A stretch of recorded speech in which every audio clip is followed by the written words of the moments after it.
So I can share the wealth with everyone. Everybody gets warm. Oh, for Yes. fuck's sake. You get a fireball, and you get a fireball. Just kidding. You can all share one giant fireball. Oh, is that how communism starts here? There you go. I mean, gotta start somehow.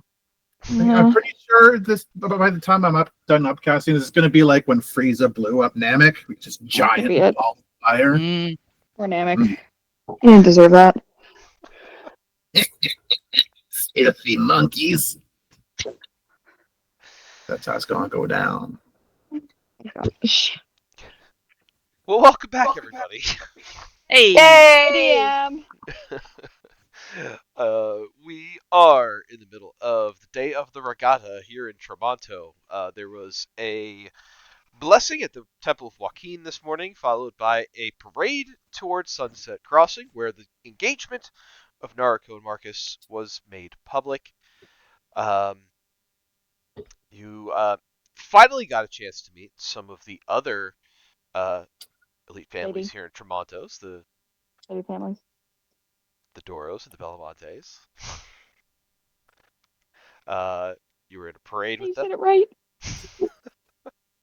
Along the way, you spotted a group of similarly dressed patrons that were dressed in red cloaks and masks, and Professor went to check them out, and they seemed pretty benign. We moved on. As Marcus and Naruko shared a kiss on Sunset Crossing, the Golden Dragonborn from the Temple of Joaquin approached Yuki and told her that they were pretty sure that Marcus hasn't given them the full extent of his investigation into the secretive meetings going on in the crypt of the Temple of Joaquin. I will bring us back to Tremonto, and then I will pause myself for a moment so that I avoid trying to sound like a robot. You can certainly try. I can certainly try. Just own it, man. Get us to the next Just rep and own it. roll out. Domo arigato. Alert, alert. Incoming DM. Yes, Sunset Boulevard.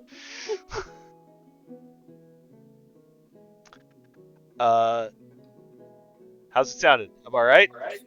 No No, robotic. Nope, Give it okay. another Sound 2 good seconds. to me. Give it. Yeah, all You right. sound good? Okay, never mind. I don't. Doesn't matter to me. I'm Ren. I'm gonna just scowl at everyone anyways. Go get them. I scowl. So we are here at Sunset Crossing. As Marcus and Naruko share a kiss as their engagement is announced, there is a polite cheer from the crowd. Amelia kind of waves to everyone in that politician-like fashion, and she says, "Go enjoy the festivities, and hope to see you all at the race this evening." Another cheer comes up from the crowd. Almost all at once, all of the street vendors start to open their doors. You see that there are a number of carnival games that are lined up. Some have prizes that are associated with playing them. There are a lot of food stands that open up. Street performers start making their way out into the crowd. What, guys? Carnival games? Do we have enough inspirations? I'm concerned. So, as the city starts to come to life in its celebration, Marcus smiles and turns to Naruko, and he says, "Well, I need to take some time to make sure that the Goldwater Regatta team is properly prepared, so I'm going to head down that way. You're welcome to join me if you like, but it might be a little bit boring. Otherwise, don't let me stop you from enjoying what the city has to offer on Regatta Day.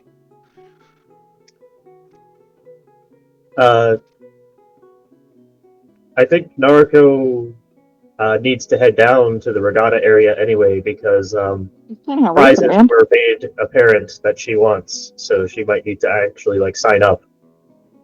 And figure out what to do. Figure out how we can cheat. I will be requesting a full handout of all the rules so I can see what shenanigans we can and cannot get away with. Very good. How about you build another RV? Just hypothetically. Why stop at one? Why not Fair have several RVs, all rowing in unison? There you go. Is there gotta be one that says bro, as you go? Sort of. There is one at the back which will state input row, repeat input row, Fabulous. repeat input row. I love this. Charles Babbage would be so proud. I would love Lacer's frown just a smidgen. She would like to know why they're not female presenting. Because they are. Fair point. The diagnostic checks for every new robot Naruto produces includes a questionnaire on if you have any gender preferences. Love that. Never mind, we're down. Pretty much every robot is just like You not get the enough rose gold information. finishing. It's like I do not have context for this question. I'm like, okay, we are going to put down undecided. It's very popular. Non-binary, got you, baby. Binary's dumb anyways, except when you're communicating. Just the robot's like, I have been informed that gender is a construct. I am also a construct, but I have Fair not point. been identified as gender, therefore okay. not applicable. Maybe they just want to say they are gender. I am gender. Okay.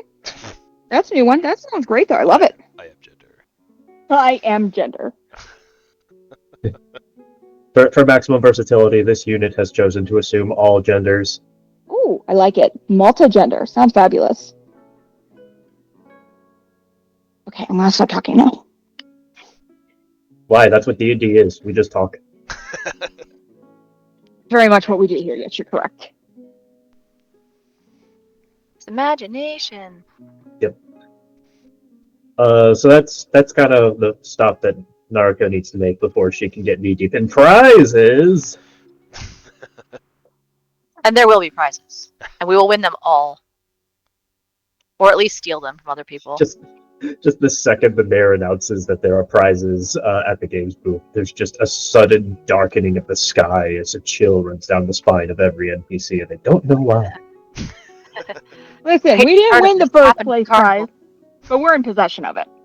Look, the last time this happened, we hit triple digits in the number of tickets that we acquired. That is Beautiful. true. Joe may have learned his lesson from that, but probably not. We're about to find No. out. Not likely. Not likely. Everyone do that fishing game where you catch that fish. It's a plastic cup though, and you gotta get the one with the dot on the bottom, and then it's like, oops, you didn't get it. Try again. $15 later. And you're like, I could have just bought this balloon animal.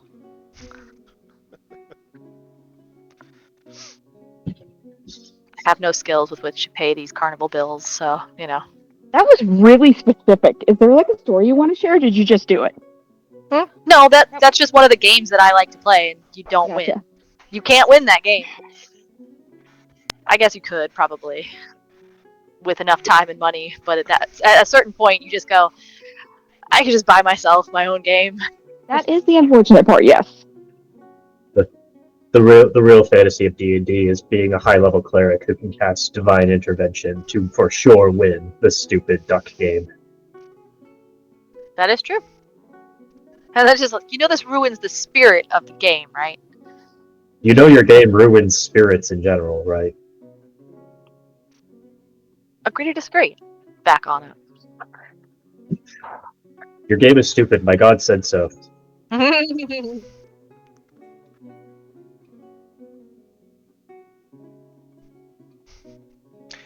So, Okay. Marcus will tell you, Naruto, that the staging area for the regatta is actually down at the casino. The route that the the race will take, it starts. Where does it start? Starts down at the casino, and will race up through the Grand Canal. The first one to cross the finish line at Sunset Crossing is the winner.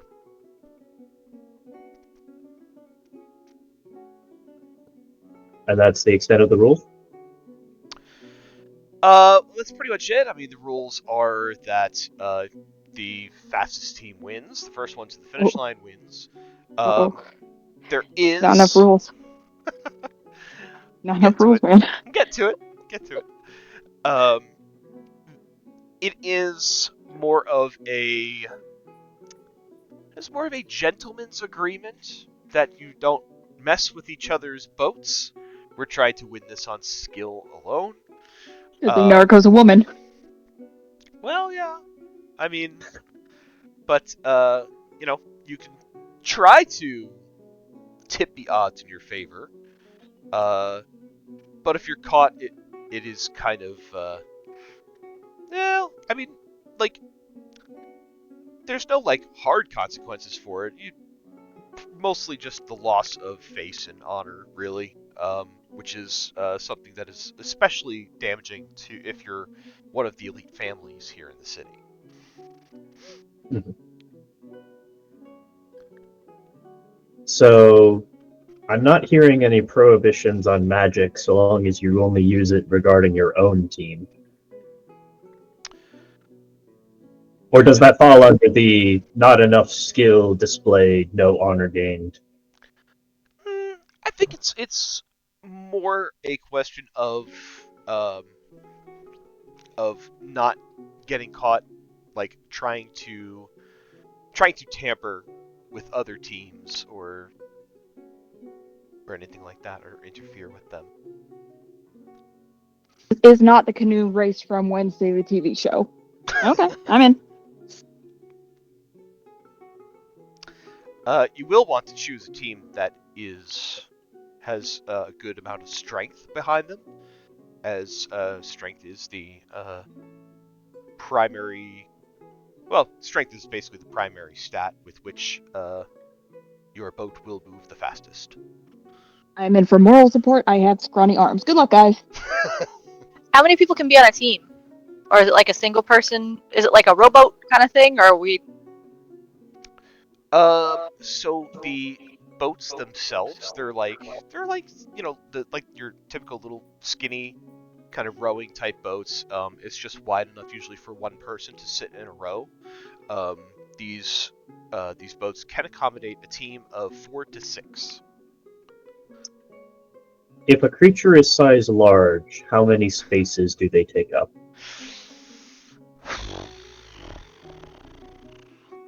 How many spaces do they take up on the map when we fight? Well, that would be 4. Yeah. Can a large creature squeeze into a regatta boat? I love the questions we ask here so much. Can a large creature squeeze? Let me think about this. If you carry the 2... Carry the No one said there was gonna be math. I would say a medium or large creature, up to a large creature, can fit into one of the seats of the boat. Gotcha. Okay. How big is or the you boat? get like 2 tiny sized creatures on one row.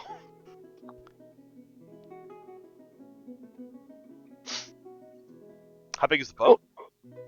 Yeah. Because if a large creature takes up 4 spaces in combat, that would take up 2 spaces on the boat. Right, so Up and down. the boat itself is going to be about Because if it's only like single file, like a canoe type thing, yeah. or like a rowing team's boat where like it's one person, a large creature could not fit on it. Yeah, I mean it is. Or they would be the whole boat. It is more like a rowing team's boat. So I suppose a large creature would take up 2 spots on that boat.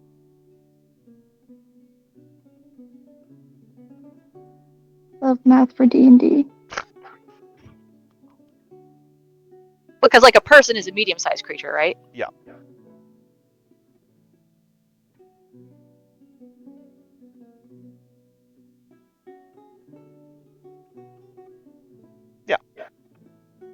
So I'd say a large creature would take up 2 spots on that boat. Sounds logical to me. It's very generous. He usually is, though. I'm morbidly curious to see where it goes. So am I. It goes to Narco winning Usually. and becoming the mayor and getting the key to the city, and then we oust a thing, Wait, and then wait, now wait. Narco can't come on more adventures with us because now he's the mayor of a city.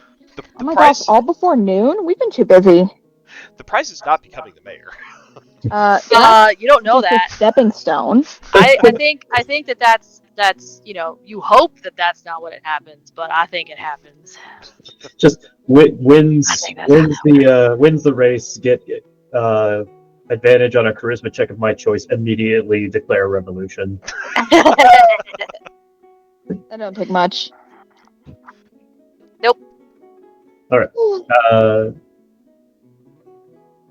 Next question. It is probably not allowed for me to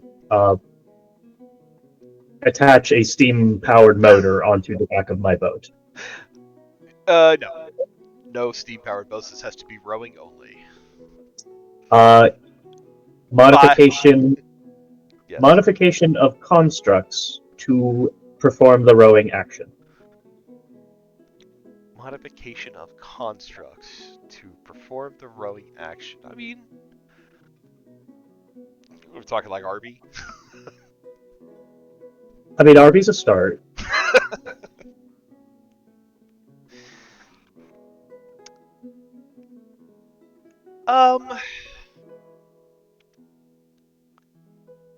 I think there's no hard rule against it, but it would seem like an unfair advantage to have something mechanical do the rowing for you. So RB would be disqualified from participating. Not, I wouldn't say disqualified. Like I said, there's no real hard rule against it, but it would. It defeats the spirit of the game, so they're just gonna Yeah. look down on you like you couldn't do it on your own. Yeah, something like that.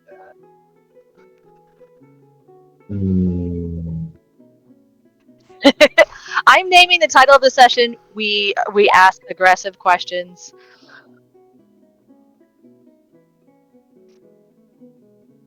Not this session. This section of notes.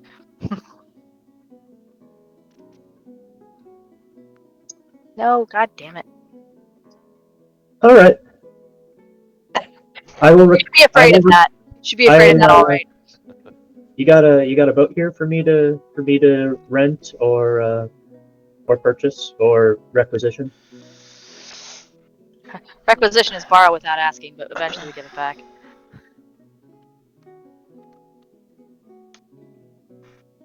Oh, okay. I think that Marcus would tell you that, yeah, sure. I mean, you can use like one of their practice boats. Excellent. I have proficiency in carpenter's tools.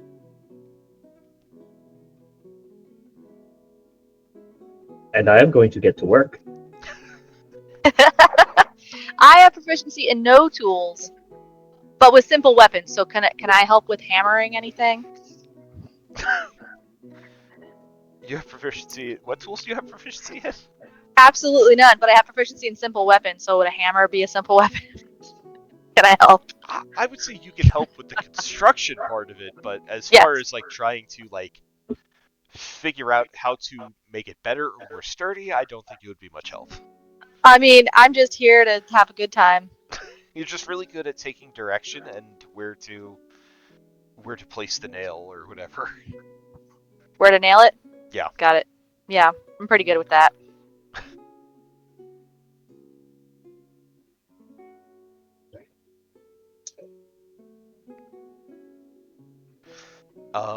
So Marcus will allow you to take possession of one of the practice boats for the race. As far as the other teams that are competing,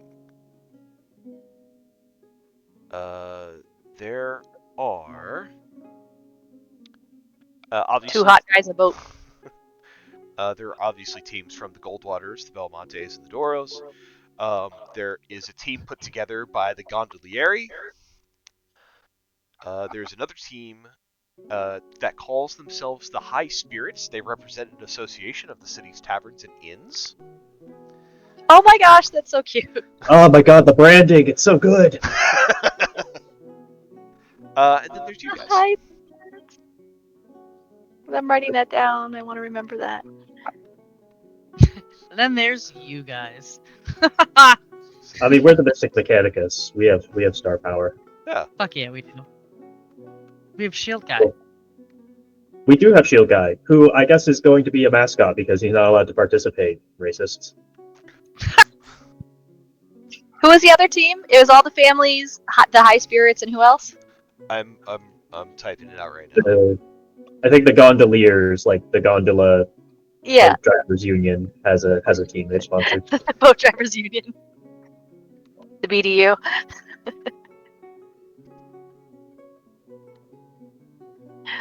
Oh, that's so funny. Cool. So you guys, if you want to kind of check out what the staging area looks like, you can make your way down to where the casino is. There are a series of docks that are down there. You'll see each of the teams are starting to kind of get their teams together. They're doing their pre-race stretches. They're also kind of fixing up their boats, making sure everything is in top working order, checking their oars, their gear. So that's going to go on for the next couple of hours. So to kind of give you an idea of the timing of this, it's currently noon. So from noon until 3 p.m. is when all of the carnival games and street performers, all that stuff is going to be in full swing. During this time is when the regatta teams are going to be kind of working on their gear and preparing and doing what they have to do to make sure that they are ready for the race. You can spend as much or as little time during this time period as you like, getting your boat and your team prepared. Considering what Nariko has in mind, she might be busy doing carpenter stuff up until the time the race begins. It is not going to be a minor modification she is making to this boat. Okay.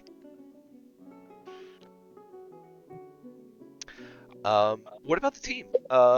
Is there anyone else on the Mystic Mechanicus that wants to be part of the rowing crew, or that you're going to ask to be part of the rowing crew? Yeah, strength is my dump stat.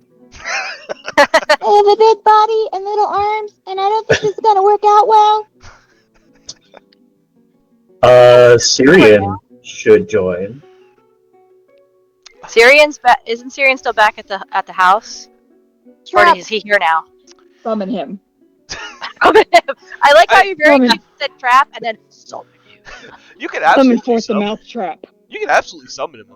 By noon, most of the house staff of Palazzo Goldwater will be out and about in the city, so you could absolutely ask him to join. Nice.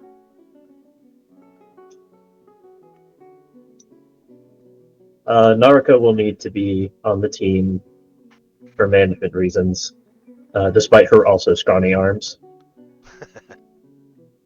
Well, if you're not on the team, and how could you rub it in those nobles' faces about the fact that you beat all of their professional athletes? This is true. Get it! Does Yuki have any strength to speak of? Yuki's got a +2 I mean, that's about as good as Arby, so... to her super high score of 14. Again, that's about as good as Arby, so... Yeah, Yuki will join. If you want Yuki there, she'll be there. I would like Yuki there. Yeah, you got it. Done and done. You know who might be a contact worth. Well, I'm guessing Brutus is busy doing bodyguard stuff for Marcus, so he's not able to be co-opted for this. Brutus is actually part of the Goldwaters rowing team. Oh, of course. Of course he is. Oh. Oh, Yuki is all in now. Fucking Yuki has a strange relationship with orcs in this setting. He really does. Listen here, not You- Gorak. I'm gonna show you. That's it. That's it right there. And you probably could have stopped with Yuki has a strange relationship with, period. Like, that's... You probably didn't need to put the qualifier on.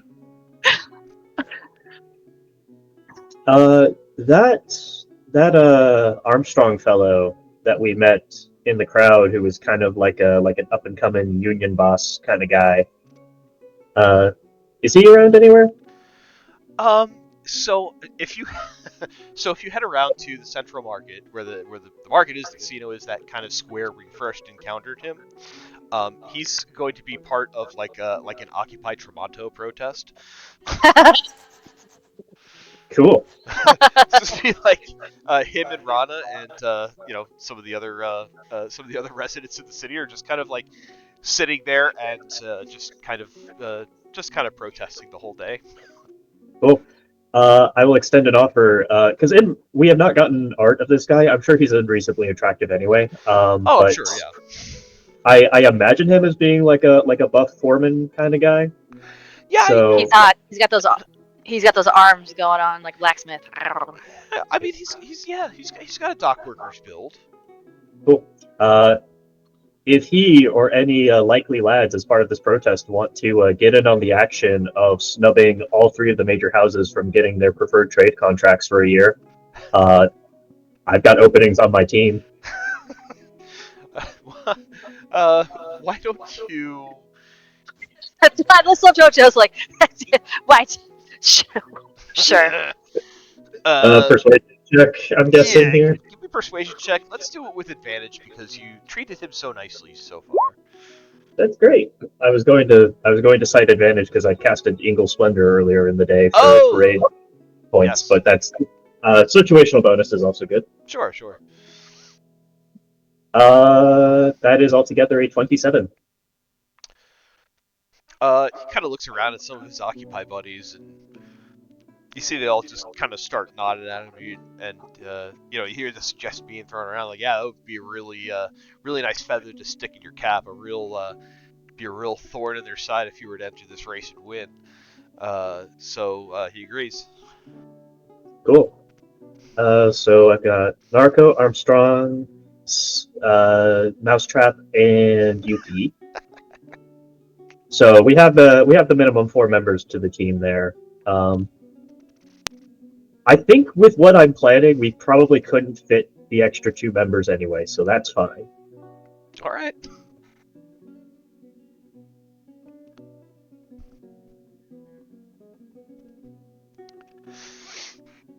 All right. With the team assembled, anyone who needs to do some basic. Well, actually, no. You probably don't need to do very much rowing training. We'll get into that. Okay. But yes, Narco needs to get her shop on right now. So. Okay. You. Professor, I would absolutely summon an elemental if I didn't know that we would get credit for it. But that would be a fantastic idea.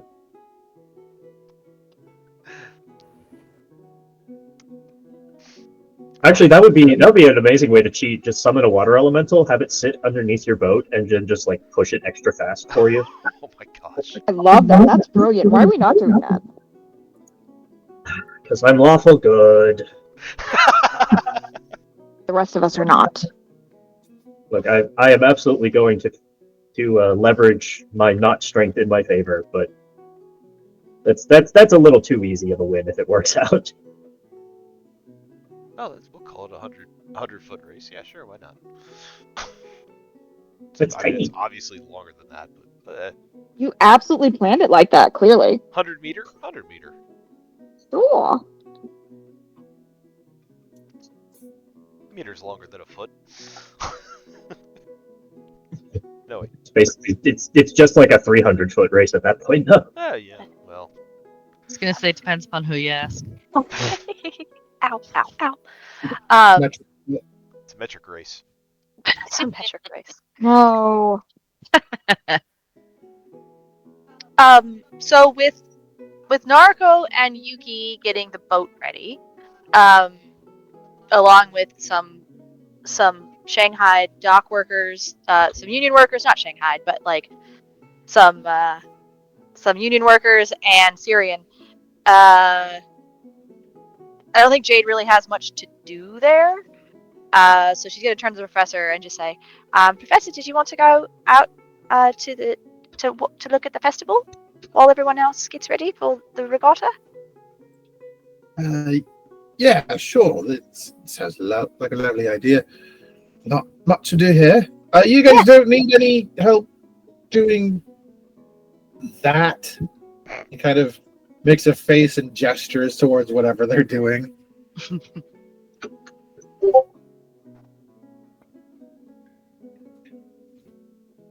Silence. Golden. Sure, let's Yeah. go. Yuki has I think no they're idea. She would just look towards Narugo for like the answer to that. I think Yuki will look to Ren and say, Ren, while I am assisting Naruko here, would you handle filling in Professor and Jade on what we learned earlier? And she'll make sure to say that, like, us not close to Naruko.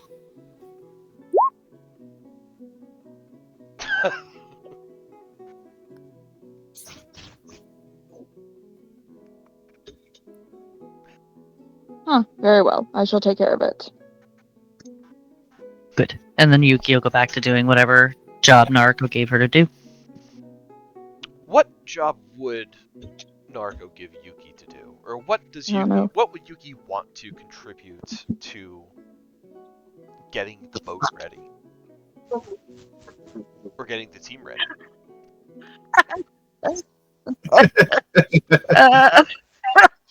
The macaron. What Hopefully. did I missed something? No, you didn't.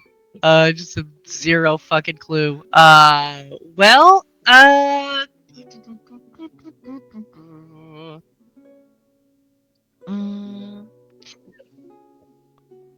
what would Yuki do to get the boat or the team ready?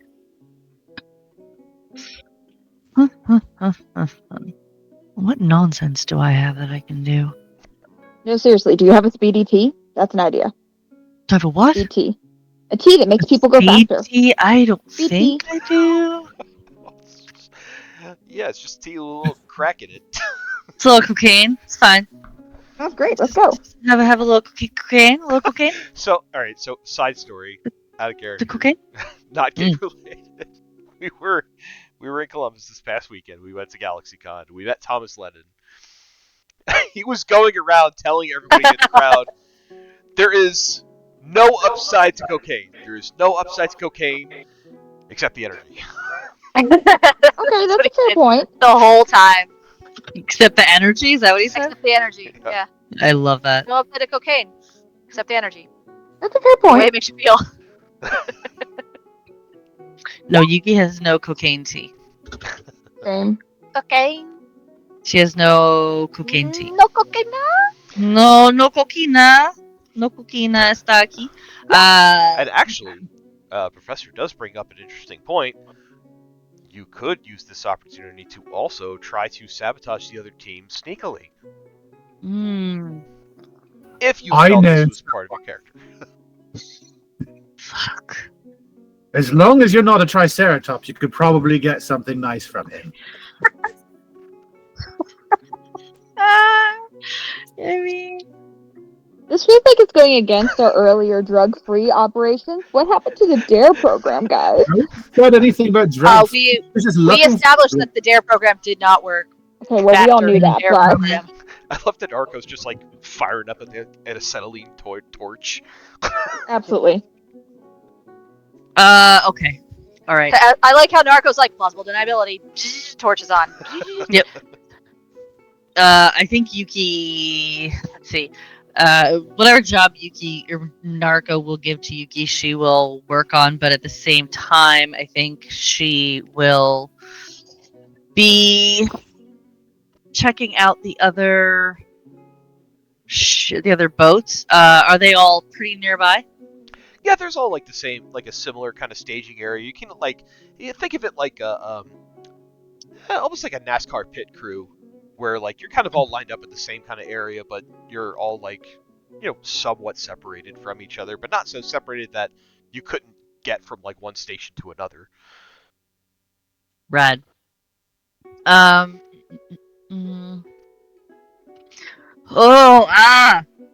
conflicted.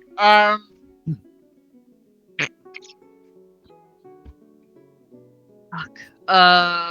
Hey, who else is on Team Goldwater other than Brutus?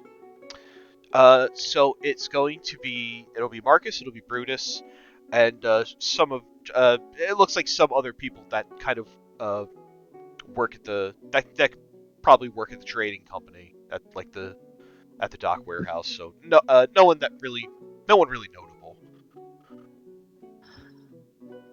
Shit, I need a dice. Hang on. The way it's kind of structured is, you could look over and you can kind of see that like Marcus is almost kind of like the coach for the team. He's like the guy who like sits at the back of the boat and just barks stroke, like that kind of energy. Fuck. Okay. Well, I think we rolled high, kids. So I think Yuki is going to kind of wrap up whatever Narco gave her to do, and she's going to go brew some tea. Okay. She's going to brew some Bowen's flower tea.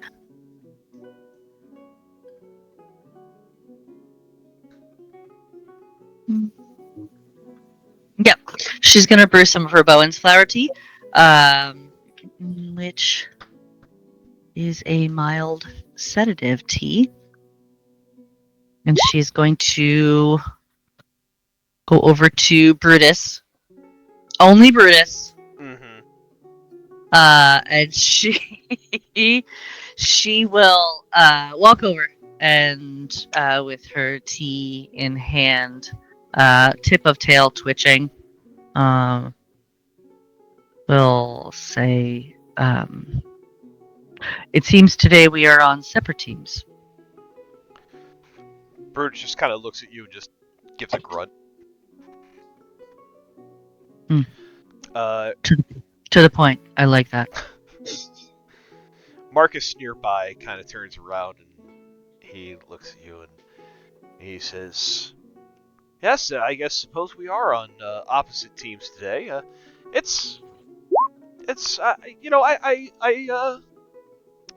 can appreciate that you guys would want to enter the race. I do hope you the best, but let's be honest, the Goldwaters are going to win this year." Yuki's tail will twitch a couple times and she'll say, "Indeed, it will be an exciting race, an exciting contest to be sure."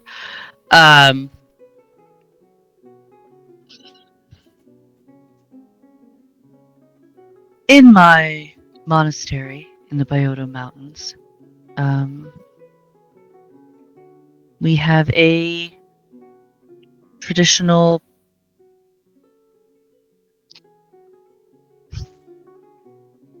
contest to not contest, I'm sorry, I'm very tired. We have a tradition of sharing a specific tea for sportsmanship with our opponent. Now, Marcus, I would not wish to share tea with you, as that may look suspect in light of your recent engagement with Narco, but Brutus, I would love to share this tea with you in sportsmanship and good. So it's customary to share Contest. the team with our opponents, but I won't be having any of it. It's just for you. And I only didn't say Brutus she and no one else. Do you I have? didn't say she would. Man, if this tea was brewed with mushrooms, Yuki would have just proposed. He's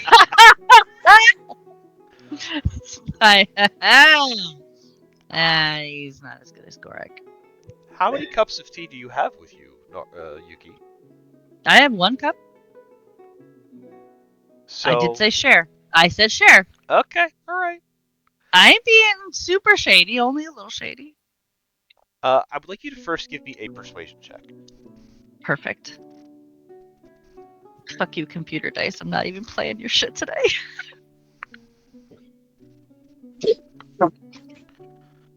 Let's see.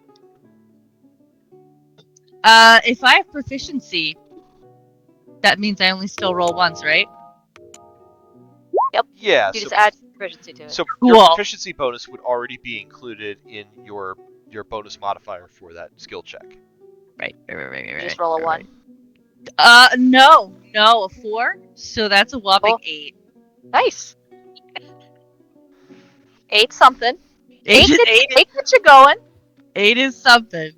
You see, Marcus will respond to Yuki, and he'll say, "Well, if this is a tradition at your monastery, I wouldn't want to shirk tradition, and I'm sure that there are others here that would understand such a tradition. That I wouldn't be, I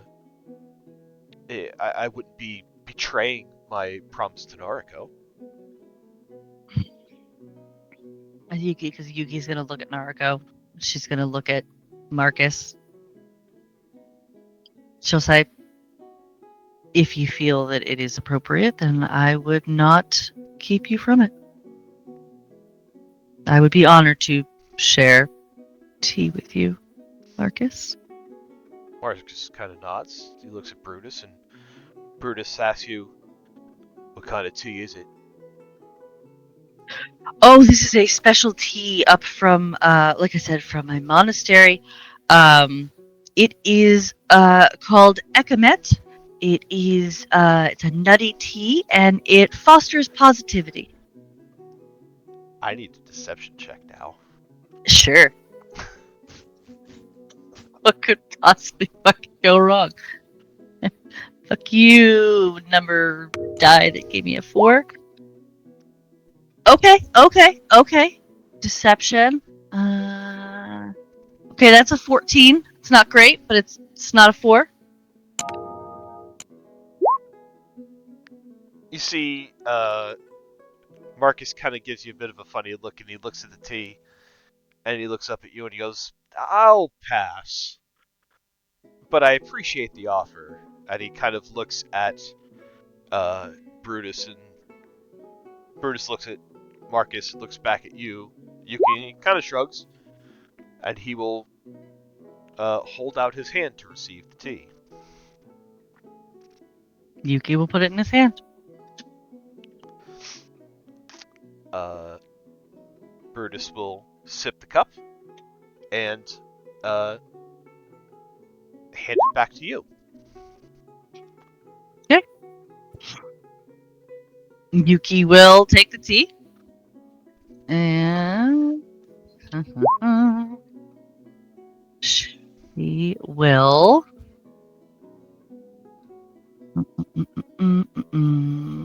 Yeah, we'll do this one. Let's see if the fucking digital dice are any nicer to me today. Nope. She is gonna think about trying to pretend to fake sip the tea, but she's going to take a sip of the tea as well. I'm gonna need a con save from you. Hoping that her years of being around it will help. Well, first, I'll tell you what. First, give me a wisdom check with proficiency. A wisdom check with proficiency. So basically, roll d20, you add your wisdom modifier, and you add your proficiency bonus.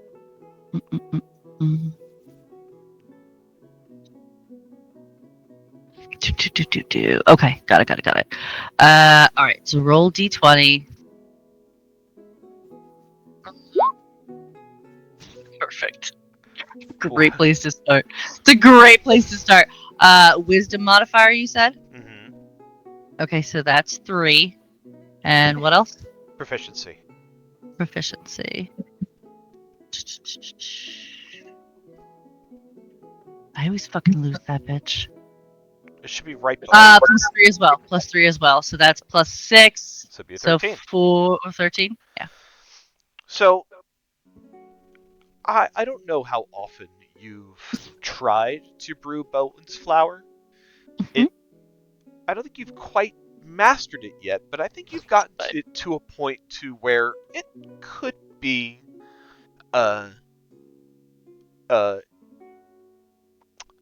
Good. it could be effective It could be good. in its intended purpose. Could be good. You see that Brutus drinks from the tea. He gets a little bit of a heavy blink out of his eyes, but he shakes his head and he manages to stay upright. For you, Yuki, I will now need a Constitution saving throw. You got it. God damn it. Wait. Where's my shit? Hang on. Could have just brewed up a strength tea for you guys. Tea. I don't have it. I'm trying to follow the rules. I don't have it. I'm not gonna make shit up. I mean, Why? That's my MO in this game. Look how far I've gotten. We've I'm been making trying to be- shit up for like 14 months in this game. Like, I'm trying to be responsible and only fucking make the tea that I've gathered along the way. Okay, we got inspiration last time. I'm fucking using it. all right. There you go. It's like, wait. What was that? Con save? Yes. Okay, that's better. You get the same sleepy Go. blink, but you manage to not immediately fall asleep. Cool. She will bow to Marcus and Brutus. Say, may the odds be ever in your favor today. And she will turn on her heel and walk back towards Narco in the boat.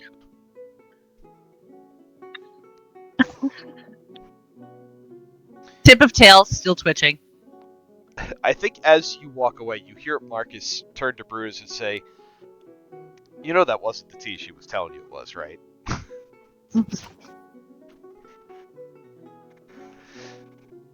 There appears to be a silent reply as you make your way back to your boat. She's gonna be grumbling when she gets back.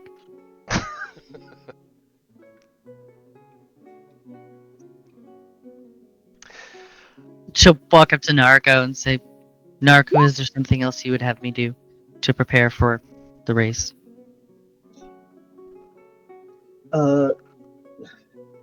Narco is currently in the middle of sawing a very large piece of wood to very specific dimensions as Arby sort of holds it steady.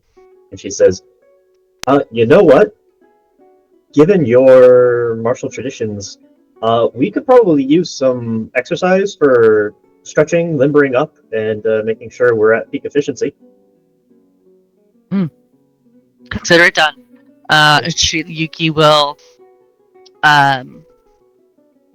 turn to the rest of the crew. Are they like working, doing things? Because I don't want to like take them away from. My guess is Syrian has no relevant skills to help with this. Fucking mousetrap.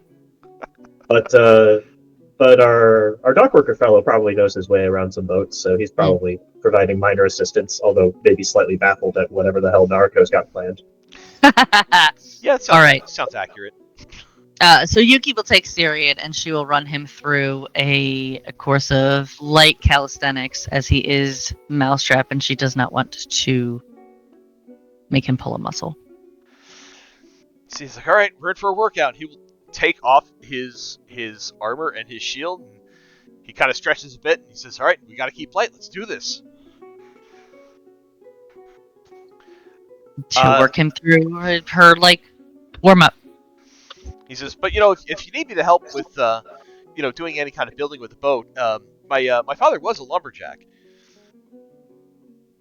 I don't know how that helps She's- this, but Oh, for fuck's sakes. It's a prerequisite to join that order.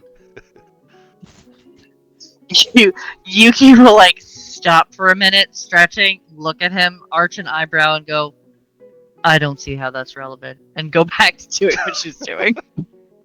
so do you guys want to spend the rest of the afternoon up until the point the race begins, kind of working on the boat and kind of doing this stuff with the crew?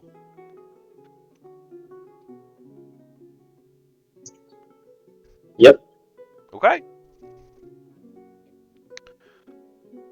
So, smash cuts to the rest of the team. The town is open for all sorts of fun and games. There are a number of skill-based, both regular and magical skill-based games that are available to play. I am going to type them out here. One of the games... Oh, I'll just type them out. Yay! Now we See get the trouble. We're just gonna fight someone. I'm just kidding. While she was typing out the stuff, Ren would have been explaining what we learned from the Gold Dragonborn to the Professor and Jade as they walk along in his very stoic and non-emotive manner. What did we learn again?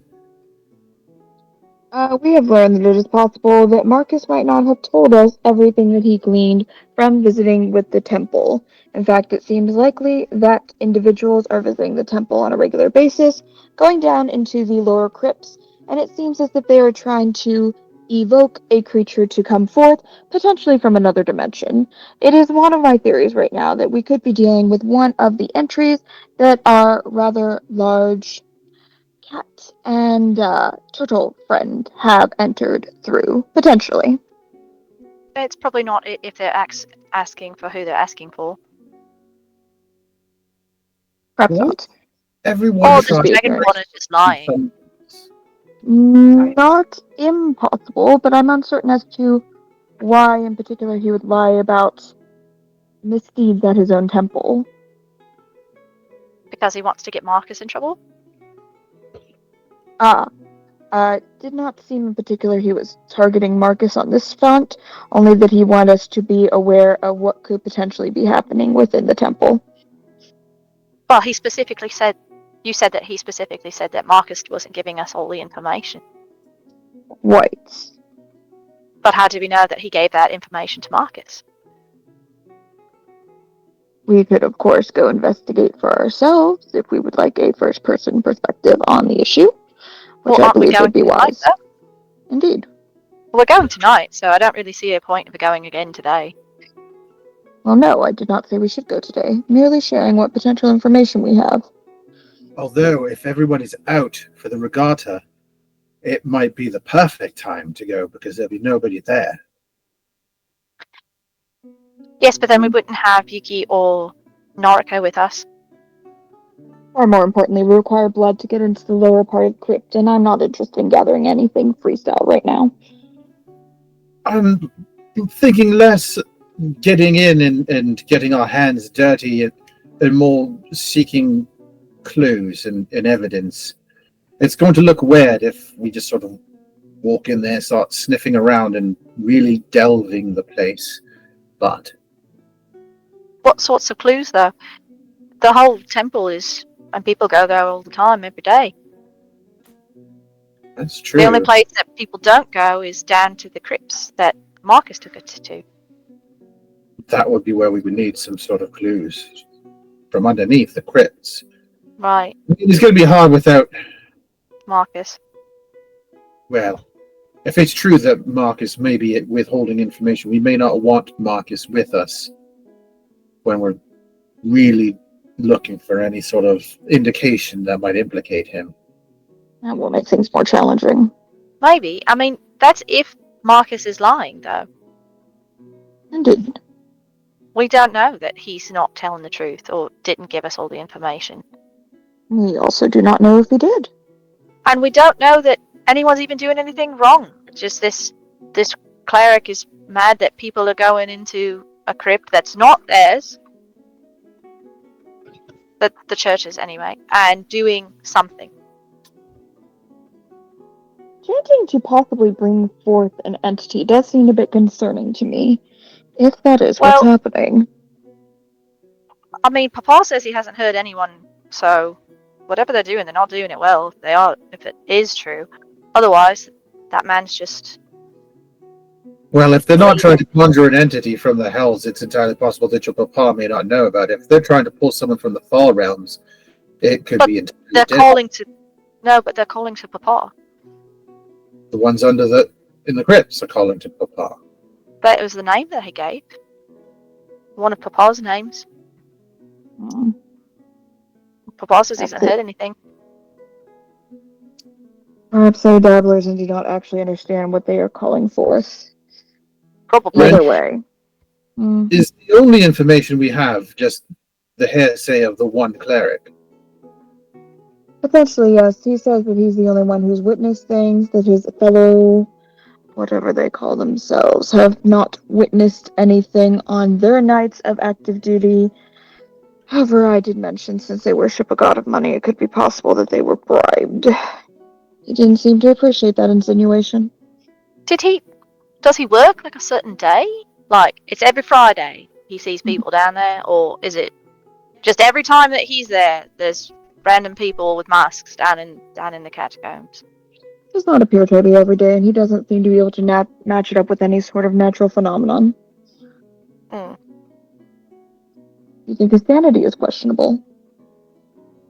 I don't know necessarily his sanity is questionable so much as is he seeing what he actually thinks he's seeing? He could be very well of his right mind and just not understanding what he's seeing. He seems quite convinced either way. I think the only course of action, if there is going to be a course of action on our part in all of this, is to take a non-biased approach, separate to Marcus and separate to the cleric, and find out for ourselves. Is this the scientific approach you keep talking about? Jade's absolutely right. If that cleric has something against Marcus or any of these other families, it would be well within the realms of possibility that he'd save anything to implicate them. But then again, if he is telling the truth, then we're probably not going to get the truth out of Marcus if he's someone who's involved. Indeed. Marcus could also just not believe him, so didn't think it was worth mentioning. Also quite possible. Regardless, if someone is disturbing the resting places of the dearly departed, I would like to see it stopped. I mean, Marcus says that they go down into those tombs all the time because they commune, I suppose, with the bones. They talk with the bodies or the spirits down there. So would they be disturbed if they're just people just going down there to do what they normally do? I doubt it's Again, that part. That's the chanting and the trying to conjure something. You said something about ley lines. In the very least, that should be something that we should be able to dig up. If there indeed is a ley line that leads directly from that crypt to wherever other places, that would at least show us that there's at least a nugget of truth, and we could follow up on that. it could be a representation of the weakening of the fabric of reality as well, which is certainly a point of concern for us. Well, You know, we could it's just, deeply concerning when you use large words like that, because anytime you do, it's always so ominous. I am It's merely true. stating a concern. I mean, we're gonna go tonight, and we'll all be together. Probably should just wait until this evening, right? I believe the professor makes a fair point that most people will be gone from the temple at this moment. It might be Yeah, nice and quiet to have a look around. But if we get into trouble, then we don't have anyone else to help us. Unfortunately, usually we are the trouble, so I'm not as concerned about that. Speaking of which, since we are more or less on our own, what trouble have you been getting into, Jade?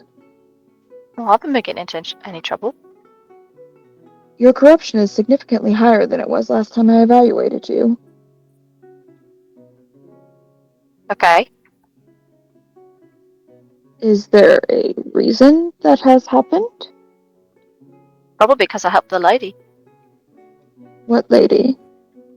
in the courtyard, the one who had the drugs.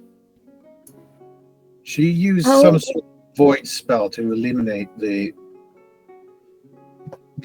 effect of the drugs and the addiction. This is a new spell we are unaware of before? I mean, I didn't really cast a spell. I cast my normal spell, and I just asked for help. Did you ask for assistance? The void. You pulled power directly from the void. I guess so. Just hold on a second, Jade. Yes. You don't know what happened. You just.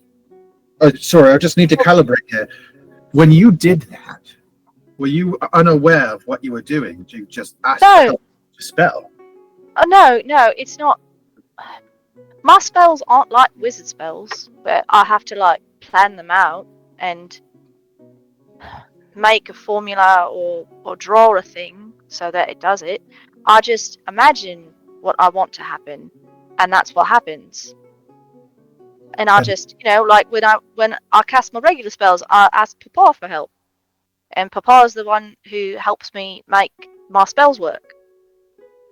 And he's not here, and I'm not talking to him when I do it. It's just, I guess it's like a feeling, and you have all this potential, and so long as you can shape it in your mind as to what you want to do, then you can make it work.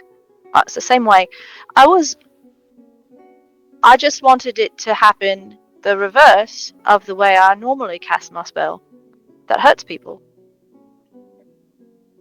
I think I understand what's happening here. You are, for more or less, for all intents and purposes, you are a cleric of Moloch, and you draw on your papa's powers to fuel your magic, and that fairly accurately sums up what you've described to me, yes? Yes. Well, it seems that you've learned how to become a cleric, something else, while you're at it. When you asked for help from the void, you didn't pull from your papa's powers to fuel that spell. You pulled from the void.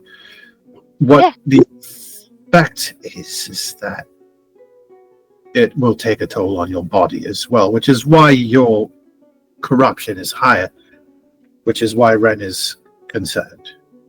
Well, Is this a conduit? Well, I feel fine. Nothing bad has happened. Well, this is good. This is good. Ren, how high is her corruption? Double digit. His eyes widen and looks at her. Jade is like, double digits. You feel fine, no different than before. No different. Well, I feel actually a little bit better. I feel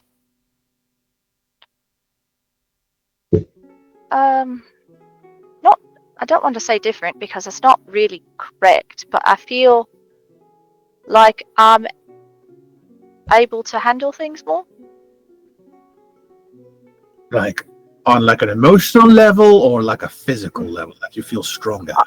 Oh no, I don't. I cannot row that boat with Yuki. No, I don't feel as lost and panicky as I typically do when confronted with new things. It's been really nice. That does sound very nice, and I think I'm starting to understand. Jade, I hope you don't mind my questioning because I'm just trying to understand because this helps my own research. But Oh, of course. when you asked for help, did you say that you were going to do anything for the void? Was it? Did you offer any sort of assistance, services, help? Offer to be there or do things for it? I don't think so. I mean, it didn't ask me for anything. I asked for help, and it said I already knew how to help. And if I could show what the power of the void was in good hands, then it would make all the difference. The void is not a fae, but if that came from a fae, that your casting the spell would be an agreement of contract. Right. Well, I mean, it didn't ask me for anything. that's the thing. A good being draws up a pact without asking you to do something. You just simply offer to do it, is the thing. I don't think I offered to do anything either. Well, you don't have to say the words. He kind of rubs the sides of his face as he tries to choose his words wisely to explain it in a way that makes sense. Like, you know, if you say sorry to someone, it, in a lot of people's eyes, that's an indication that you did something wrong and you need to apologize. Yes. It's through actions more than words. So if it says, if the void, whoever is on the other side, has said that it would make all the difference, and it would like for you to show what it meant to do things with the void that were in good hands and doing positive things, and that would make all the difference. By you simply doing the things that it said would make the difference, kind of implicates you into doing what it asked you to do, and kind of entered into a pact. And I'm not saying you did, but there is a strong correlation here, because the cultists doing the bad things entered into pacts with the void, and they were able to do their things without, at least from my perspective, without some negative parts of void use like I have, similar to how your corruption is not giving you any negative effects. I have 6 points of corruption, and between us, my auditory senses are riddled with whispers, and the more corruption that I accrue, the harder it is to not listen to them. Oh, well, I haven't been hearing any whispers. Indeed, you've listened to them and answered them. Because No, I didn't. I didn't hear any whispers before either. Could be different for everybody, but the fact that you're able to be in the double digits and not have any negative effects is very telling. Very good data for me anyways. I'm not saying that what you did is wrong in any capacity, don't confuse me, but this is a revelation. Do you speak to it often? Oh, no, it was just that one time. Does it answer you when you talk to it? Yeah.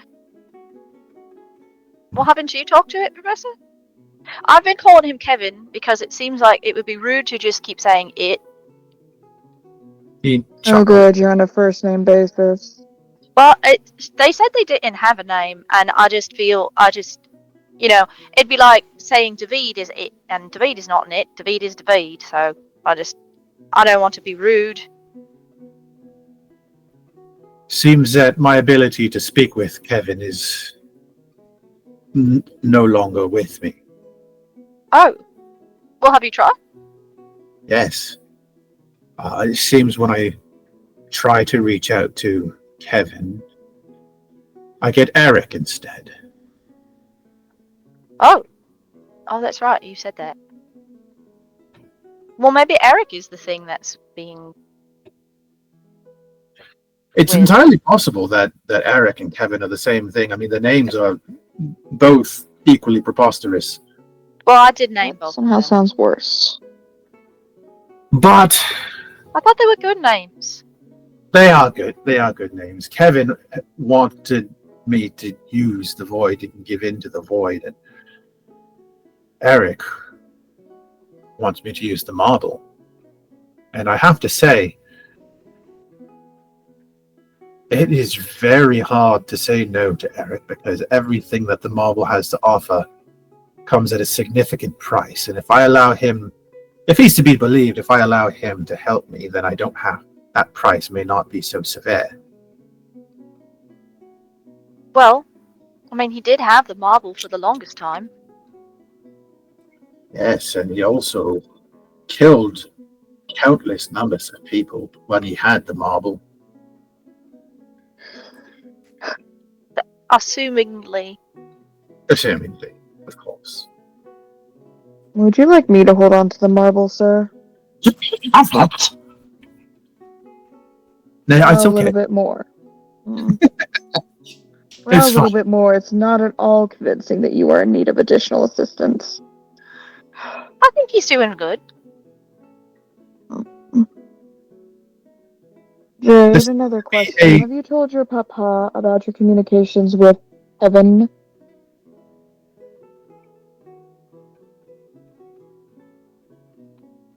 I mean, we talked last. I was going to talk to him last night, but then Professor had a crisis, so I talked to him later, and he seems fine. You expressed that you've been communicating with an otherworldly entity.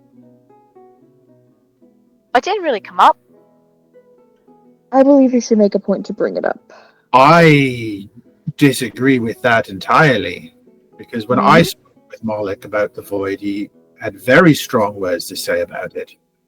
And I think that if he is dead, baby Jade is communing with this thing that he feels so very strongly against. There might be problems. I don't want to For be the drowning. void. I don't think that what Jade's doing is wrong here. If I Thank you, Professor. no offense, it is very reckless, but It's not that reckless. It's not more reckless than the things that you've done. I might beg to differ. But somebody has to Not do this, you. and we're not getting anywhere. And I have to say selfishly that somebody doing it on our side is going to give us significantly more data to learn from than humming and hawing about it. I feel like you may be in a good place to be that person, although I would caution you to be careful. I have failed safes just in case. You don't. I'm extremely nervous that she's on the path to become another Rockamora. She is not on Well- the path to become a Rocket Mora. Her name was Rockamira. Rockamira was misguided. Jade knows what the potential outcomes of these things are. And she's making a decision as a... He kind of bobbles his head back and forth a bit. As an adult, she has all the tools that she needs to make informed decisions, and she understands the outcomes and potential consequences, and she's making the decisions herself. We have to trust her, let her make her decisions, and learn her lessons. We're here to help her if she stumbles. Thank you, Professor. No one's going to learn anything by standing in the way of progress. But we do need you to understand our concerns. And as long as you understand, heed them, and keep them at the forefront of your mind while you do your experimentation, then that's the best we could possibly ask for. Just Okay. Caution. No, I can do that. And Like I said, I've not been feeling poorly, and nothing bad has happened. So maybe you just had a really bad reaction to it, Professor. I think is probably more along the lines of you have an understanding and agreement with it, whereas I have been trying to use it just in spite of it. It's context. I suppose that makes sense too.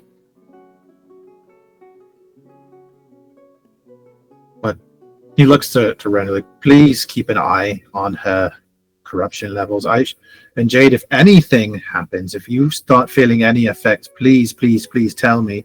For ill or good, I need to know, so that way at least I can document these things, so that way if something should happen to us, if this research should pass on to somebody else, at least they have what we know. Okay. No, I can do that. Naruko would want to know as well for her own research. Naruko should also know. And I would probably recommend,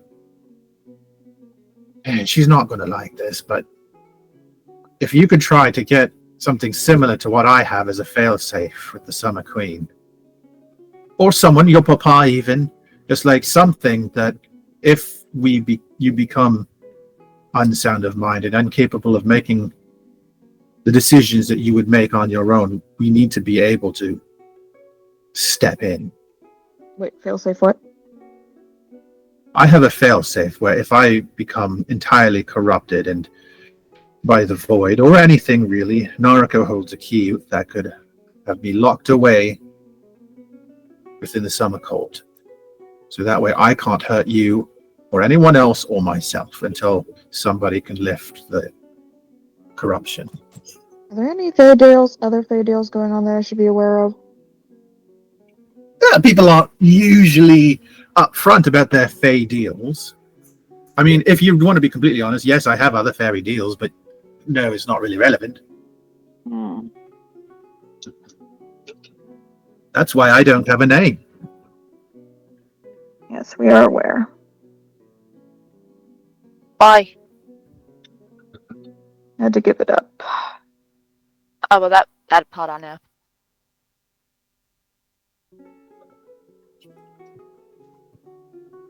Well, as long as you're doing good, and you've not seemed to be exhibiting any sort of negative effects, having help with your anxiety is a positive thing. So I think that keep on keeping on. This is a good thing. I do not like this. You don't need to like it, but you have to accept it. I am And Jade, uncertain of that. you need to tell everybody.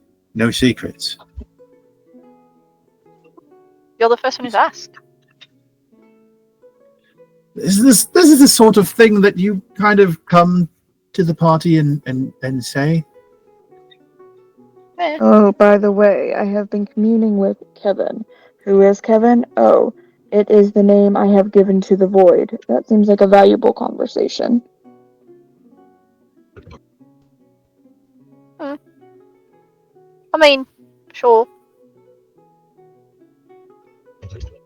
If we're a Kevin team, request that you not share this information? No. there will be a negative reaction. But I mean, as long as if we can have a conversation just like we're having right now, I think it should be okay. And I mean, at the end of the day, as I said, we have to be here for each other. And while perhaps it was reckless, this could be a positive thing. And in Jade's hands, maybe it could only be in Jade's hands, this be a positive thing. Does that mean I cannot remove the corruption? I would Physically, prefer if it didn't.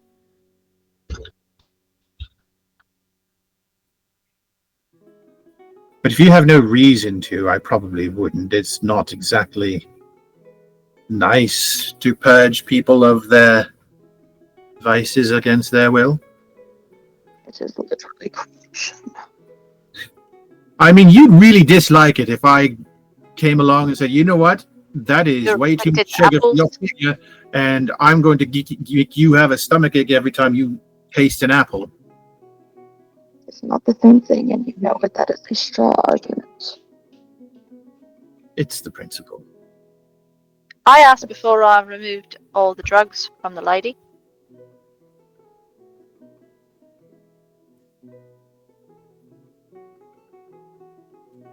So, similar. We've been through a lot, Ren. I think that sometimes you just have to, even if you don't agree, you have to trust your friends. Ren is just sullenly silent.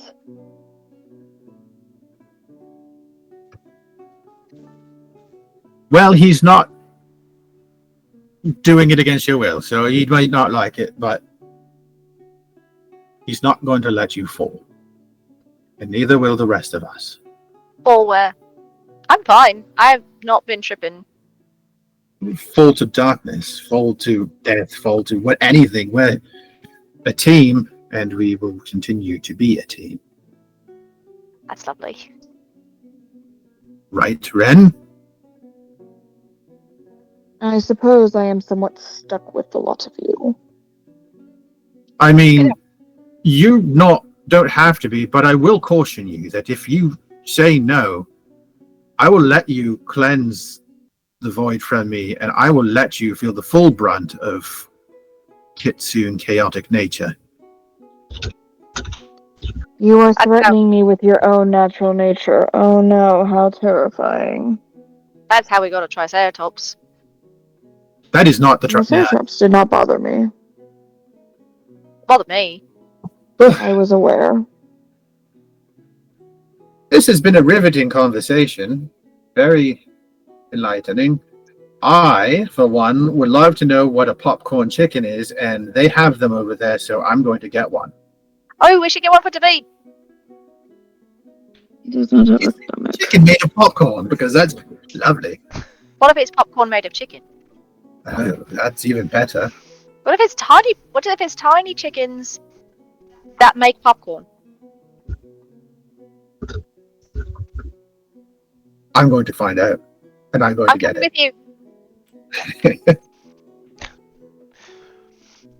Sure enough, going to the popcorn chicken vendor, it is not popcorn made of chicken, nor is it chicken made of popcorn. It is just breaded fried chicken, popcorn chicken as we know it here. But they are serving it with sides of ranch. Is anyone else just a little bit disappointed? Chicken nuggets. Mm. I missed everything everyone just said. Ren just groaned. Mine's easy. They're just really tiny, disappointing chicken nuggets. But they come with fries. Well, you would need for fries if you had more chicken. I will take 10 of them, and I'm going to have. And he takes out his the little flask that he got from Z, which is infused with the alchemy jug to provide boundless ranch dressing.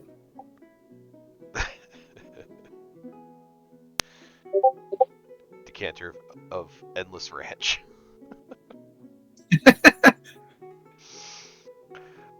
So there are there's food to eat, there's games to play. There are prizes to be had, or you can just kind of enjoy walking around the city, enjoying the street performers, and kind of just enjoying some downtime until the race begins. I definitely want to play games while we're running around.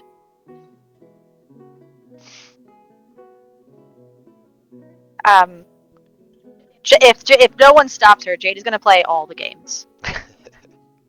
Go for it. So you guys want Professor to play watch Jade games? for all the games, but he cannot participate because he has popcorn chicken in one hand. He's got elephant ears in the other hand. He's in his kitsune form, balancing candy apples on one tail, and he's got corn dogs in another tail. He's got every possible limb he could possibly muster to hold different foods, and they're all actively in use. Oh, come on. It's no fun to do it by yourself. Yeah, go ahead, Ren. It's no fun to do it all by itself. Why have I been volunteered? You're the other one here. You've got 6 limbs, and you're doing nothing with any of them. I have 4 legs. Limbs, Well, he said limbs. limbs. Oh. I will also say too, in an attempt to allow Naruko and Yuki to also partake in the street games, the crew that is around you taking direction to build up your ship and get the crew ready, we'll give you the opportunity to say, hey, if you want to go take a break and enjoy the town. So if you want an opportunity to also play the town games, this is your opportunity. I will. If the game sounds like something Naruko would want to take a shot at, I will announce. All right. Yeah, Yuki will join. Sorry, it's muted. Yuki will join. So, I will give. So I have the games in the chat. A brief description of them. The Gondola Balance Challenge is where you must stand on a small wooden platform, floating in the water, and balance while slowly propelling it forward with a long pole. The goal is to make it from one end of a narrow canal section to the other without falling off. The prize is a small gold-plated figurine of a gondolier.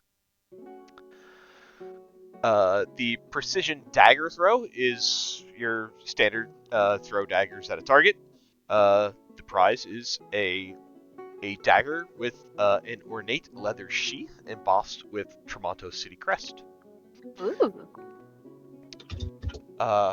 Ring the Bell is your classic test of strength where you use a mallet to strike a platform to make a little thing go up and ring the bell. The prize is a commemorative charm shaped like the bell itself. The other games are a little more magically inclined. There's an elemental orb toss. You're given an enchanted orb that radiates with a different elemental property. You must throw your orbs at the corresponding elemental targets that change positions randomly. Successfully hitting the right target earns you points. The prize is a tiny enchanted charm that changes color based on the weather.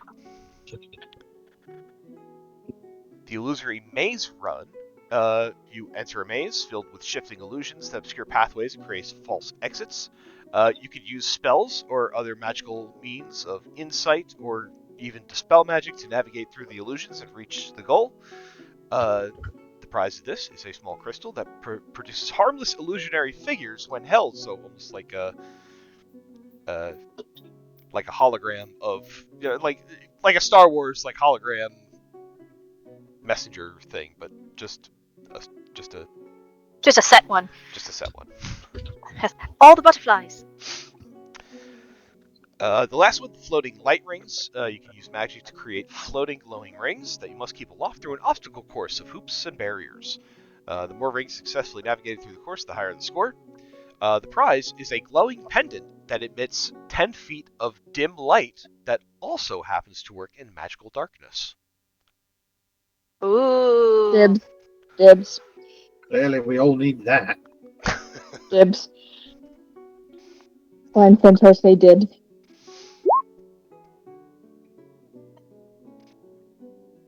So those are your options of games to play. Great. Jade is going to play all of them, so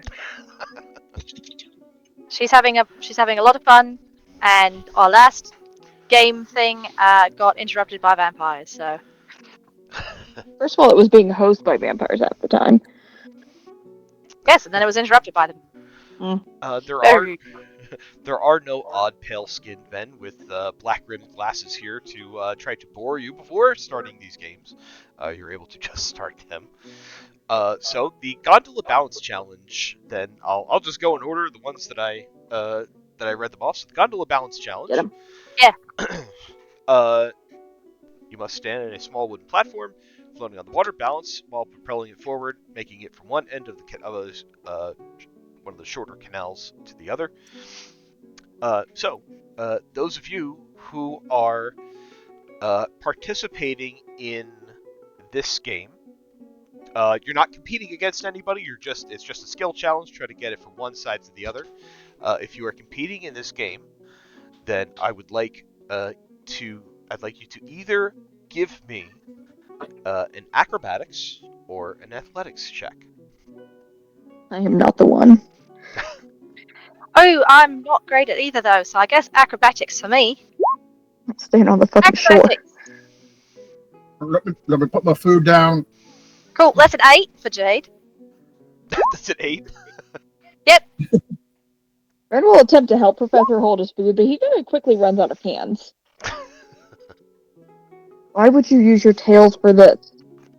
So I can hold more at once. Don't you have a bag of holding? No. I do. Start stuffing his crap in the bag of holding. In the bag of holding. What else you got in there? Go away. I have my skeleton army in there. Go do your stupid challenge. Not skeleton food after that.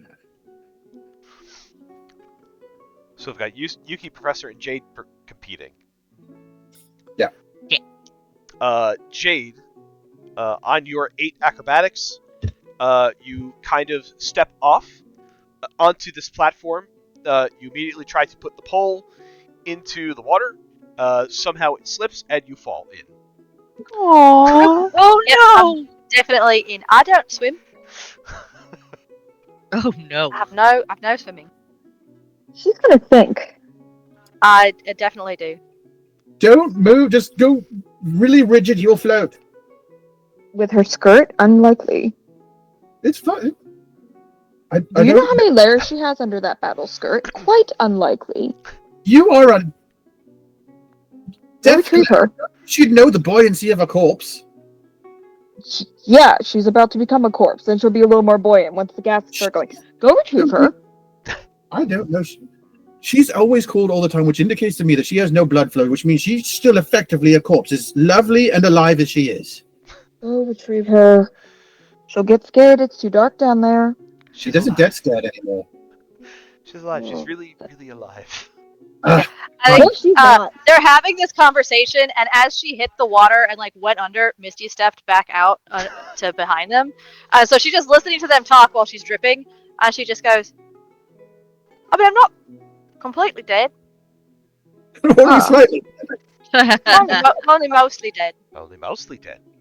Can you dry me off?" Prestidigitation is not part of my skill set, Professor. All right.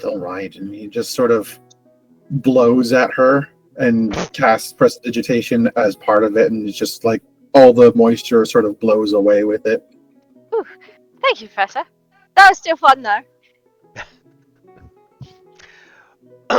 Professor, on your attempt, you kind of get onto this floating platform. You're able to start moving forward, but you kind of take a slight misstep, and the platform kind of starts turning underneath you. So you have an opportunity to try to stabilize it. I need a dexterity saving throw. Okay. I only roll 7s now. I'm turning the dice rolling off. Really smart. It's not terribly hard to do, Professor. So out of 10, I think you are successful in stabilizing the platform, and you are able to push yourself to the other end of the narrow canal.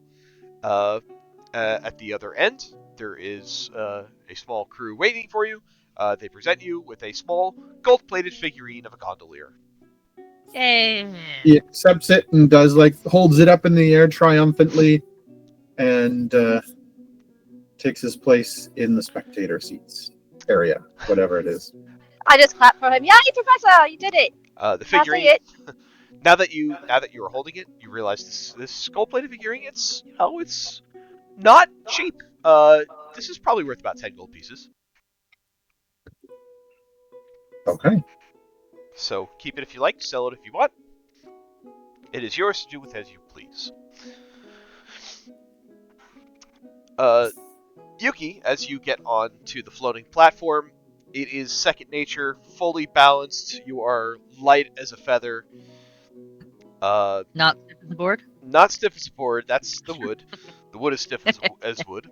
You're able to kind of gracefully paddle it from one side to the other. You step on land on the opposite side with barely making it look like a challenge, and you also are presented one of these gold-plated figurines. Yuki will take the figurine. She will.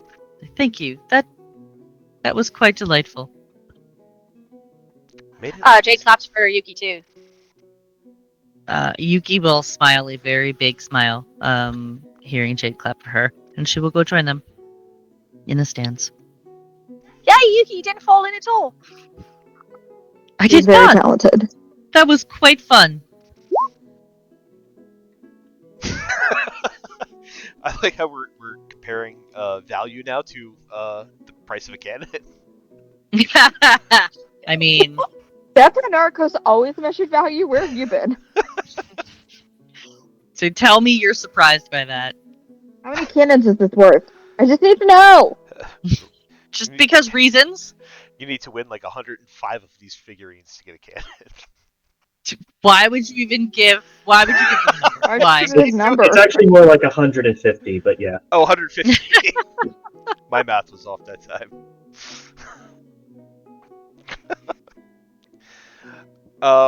Yeah. So, you can hang out and continue to watch the rest of the competitors try to complete the gondola challenge.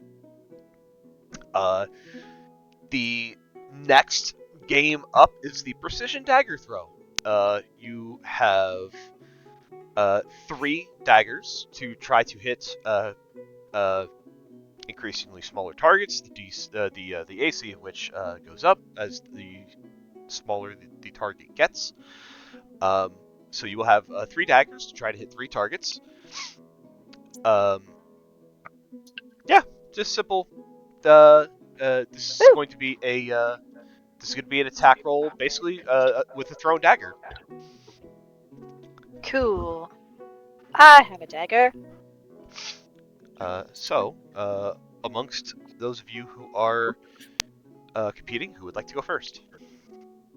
I'll go. All right. 26 for my first roll.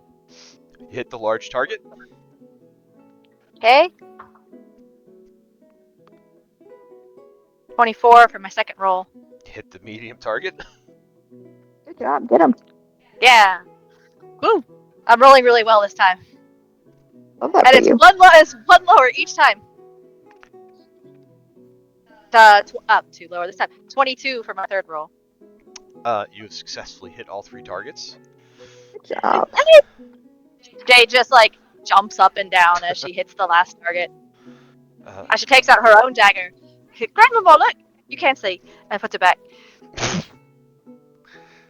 You were presented with a dagger with an ornate leather sheath embossed with Tremonto City crest. In addition, as you were holding this, you realize that the quality and craftsmanship of this dagger is quite exquisite. It's very good. This is a +1 dagger. Nice. Mm.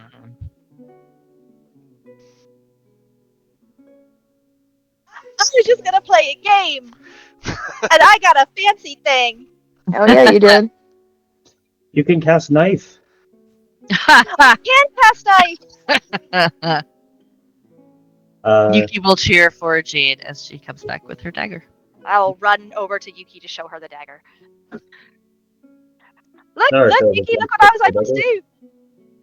Jade, that's a great dagger. Yeah! Well done. Well done. She's very happy. Yeah. Professor said she was an adult, and now she wants a dagger. Professor said she was an adult and now she has a dagger. There's no correlation there. Not at all. Oh. I've had Nope. I've had I'm gonna green give you your daggers the first whole beer. time. I don't like it. It tastes gross. If those aren't the hallmarks of a good day. Dagger, beer, and adulthood. Narka will take a shot at the dagger throws. All right, give me Yeah. 3 ranged dagger attacks. First one is an 18. That is a hit. Second one is a 27. That is a hit. Nice. Again. Third is a nat 20. Jesus. Hell yeah. The dagger bursts out from one side of the bullseye to the other, kind of going through and through. Luckily, there is a backstopper to stop the dagger from flinging out to the crowd. Narco, you also are presented with a dagger with the ornate leather sheath embossed with the city crest. That is also a +1 dagger. Excellent. I love magical weapons, because then I can use my intelligence for all the attack rolls on it. Revery's also going to play because she Good. needs more daggers. Yeah. She Absolutely. doesn't care.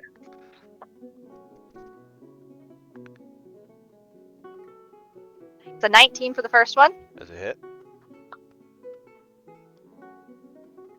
15 for the second one. As a hit. Oh no, nat 1 for the third one. Oh no. Yeah. Can someone help her? Does someone want to use an inspiration to help her? I got that one. I'll use my inspiration to help her. Okay. Oh, wait. Try using the amulet first for Reverie to see if that's. Oh, That's that's right. right. Let me check her amulet.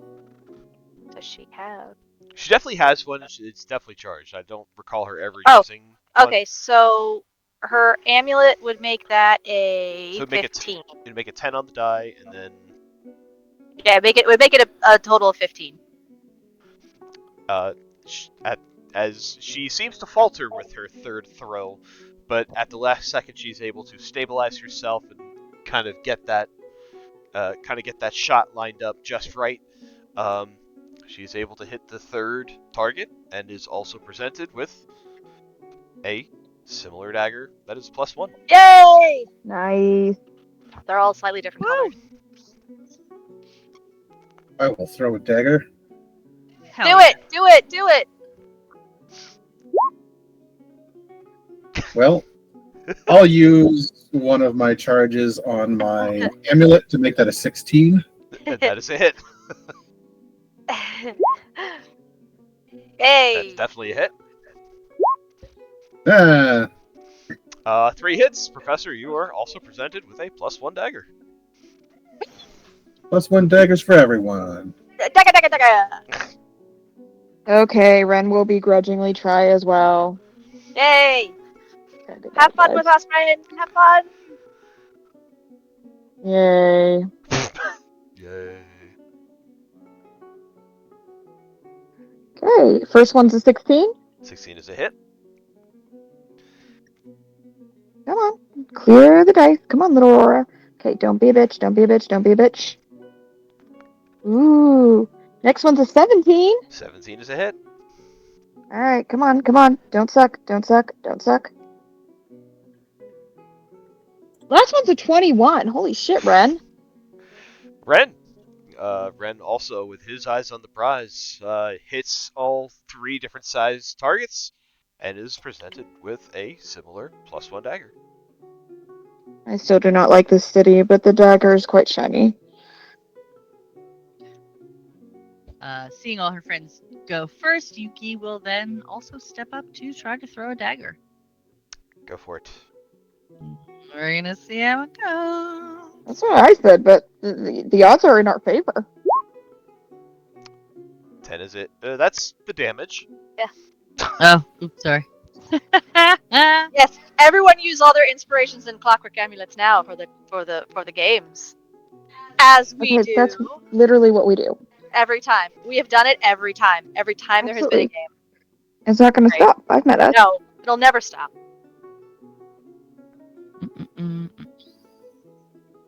Haha. Okay, we're fine. We're just Boop. Yeah, the first one hits for sure. Oh, beautiful. Love that for you. Oof. What is your bonus?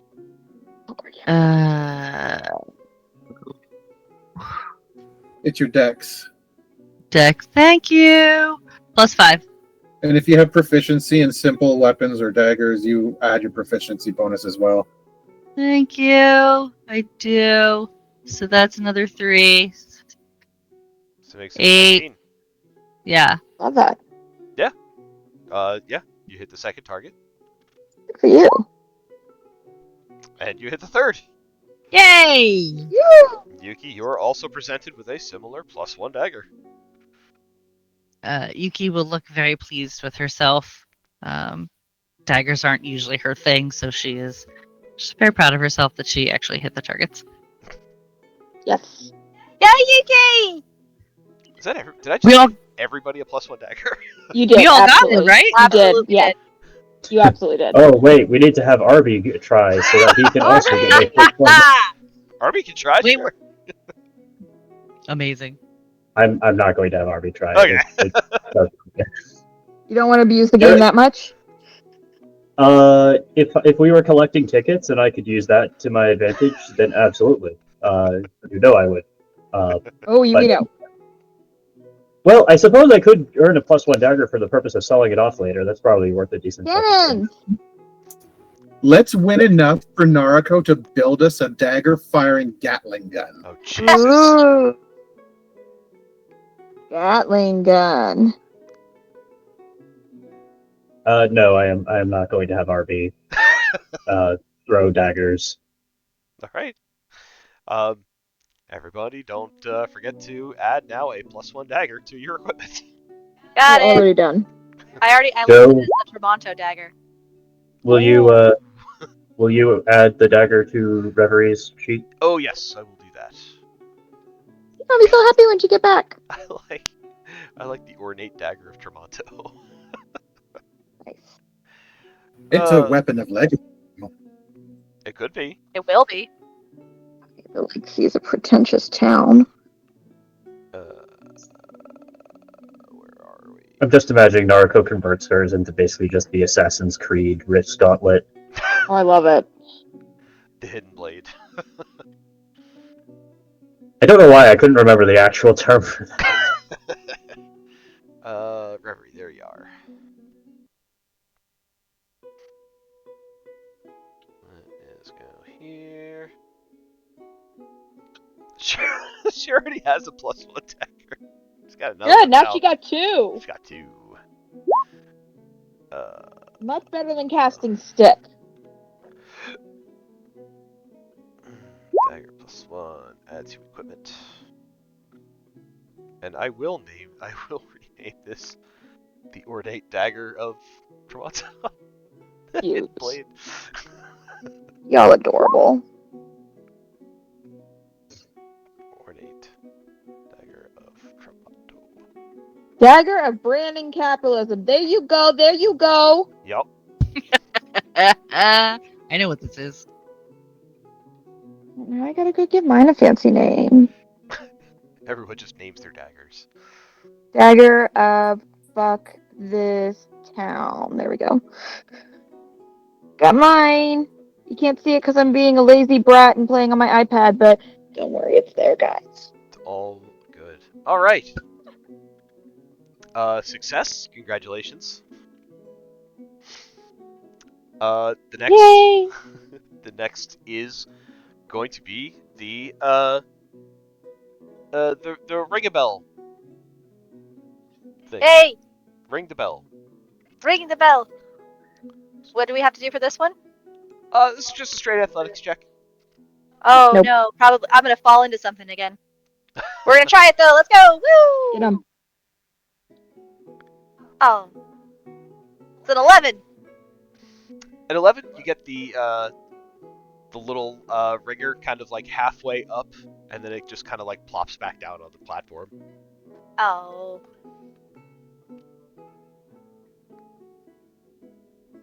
Oh, what if I Arby. use my amulet and that's a 13? Amulet, Not the at that. Yeah, the amulet only works on attack rolls. This is an athletics check. Oh, damn, that's right. That is usually where our problems happen at. That is okay. I'm gonna have RB give a swing. All right. That is an 18. Ooh. On an 18, the bell, the little ringer almost hits the bell, but doesn't quite make it. I had 2 with guidance.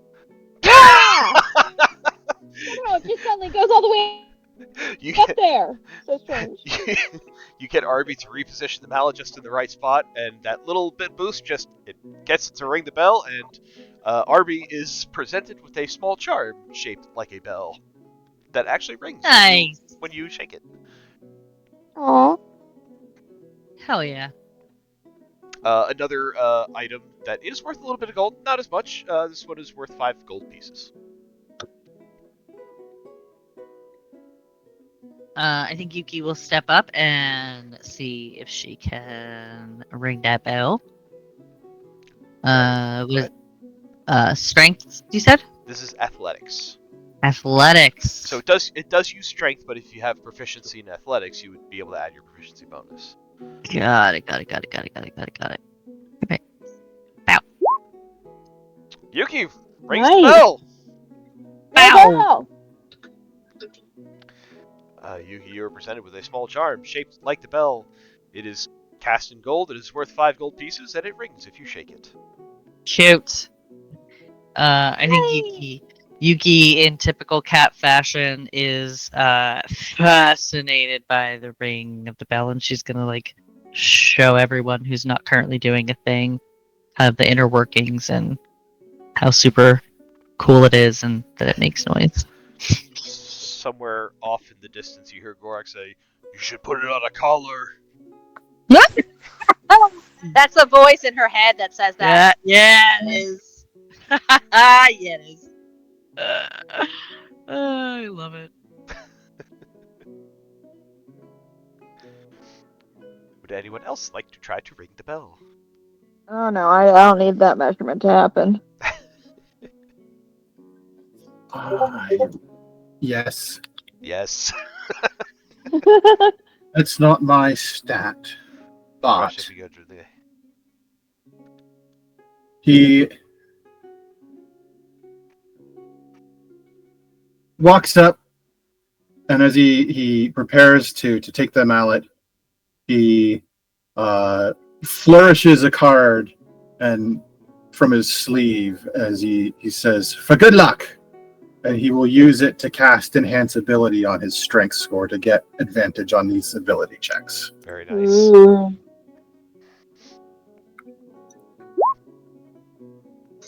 Still only 13. On a 13, much like Jade, the little ringer gets a little bit more than halfway up the stack and pops back down. Wah wah. Wasted a card on that. Oh, that's for Wait, an hour, I though, didn't- no? Yeah. Well, that's for an hour, so you got advantage on your strength for the next hour.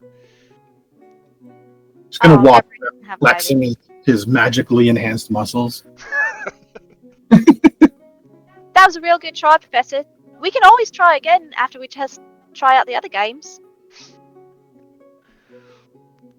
He nods and does like a muscular thumbs up. I'm imagining the professor walking around with anchor arms. And they're exactly as effective.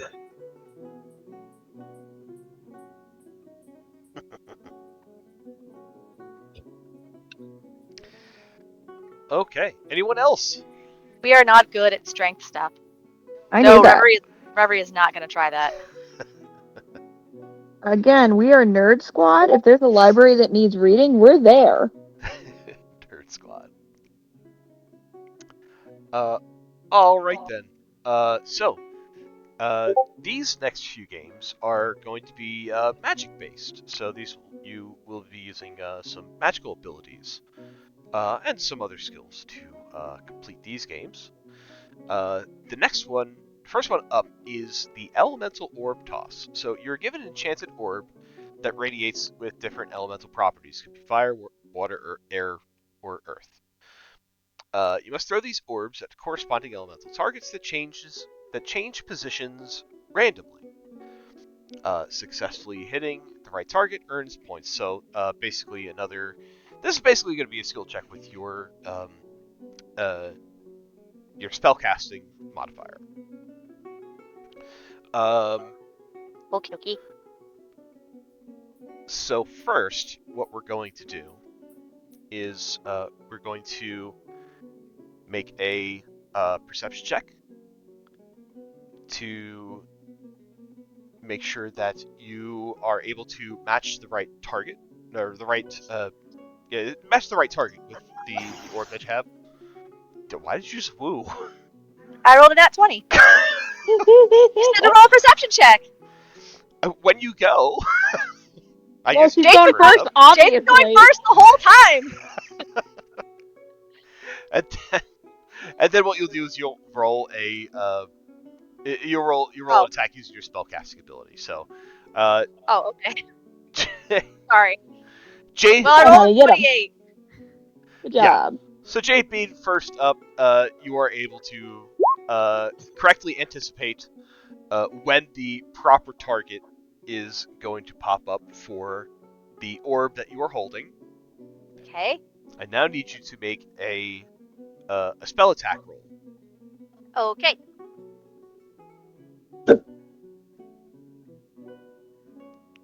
Okay, I'm gonna use my amulet. Can I use my amulet on that one because it's an attack? You can use your amulet because it is an attack roll. Great, that's a 15. On a 15, you are able to hit. You are able to match up all 4 of these orbs with all 4 targets, Yay! and you are given a tiny little charm. It looks like a basically like a piece of quartz on a necklace, but it does change color with the weather. So on sunny days, it glows kind of like yellowish oranges. On cold days, it'll have like a blue-white kind of tint to it. Stormy days, you'll see it kind of swirl with like grays and purples, like that kind of thing. Oh, very cool. I got a mood ring. I immediately run off to show Yuki.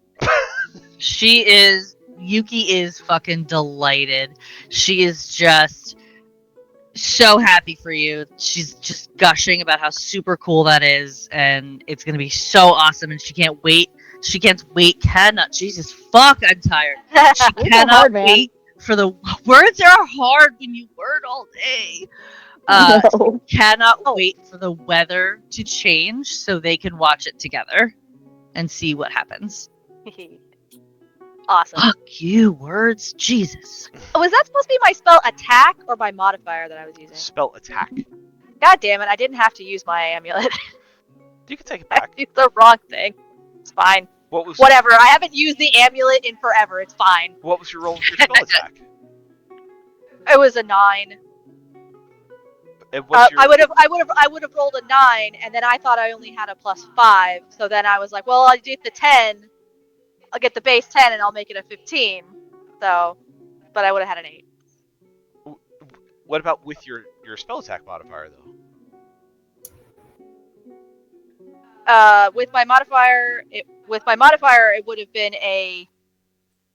So let's see. Wait, what did I roll? I rolled a 9. Your spell attack is a +8. Yes, I know that now. I was looking at my 17. modifier. So you I would can have do had a math. 17. Right.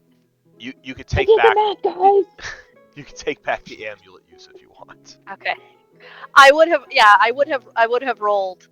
I rolled a 9, so with +5, which was my modifier that I thought I was using, would have been a 14. So I thought the 10 to get the 15, thinking that was better.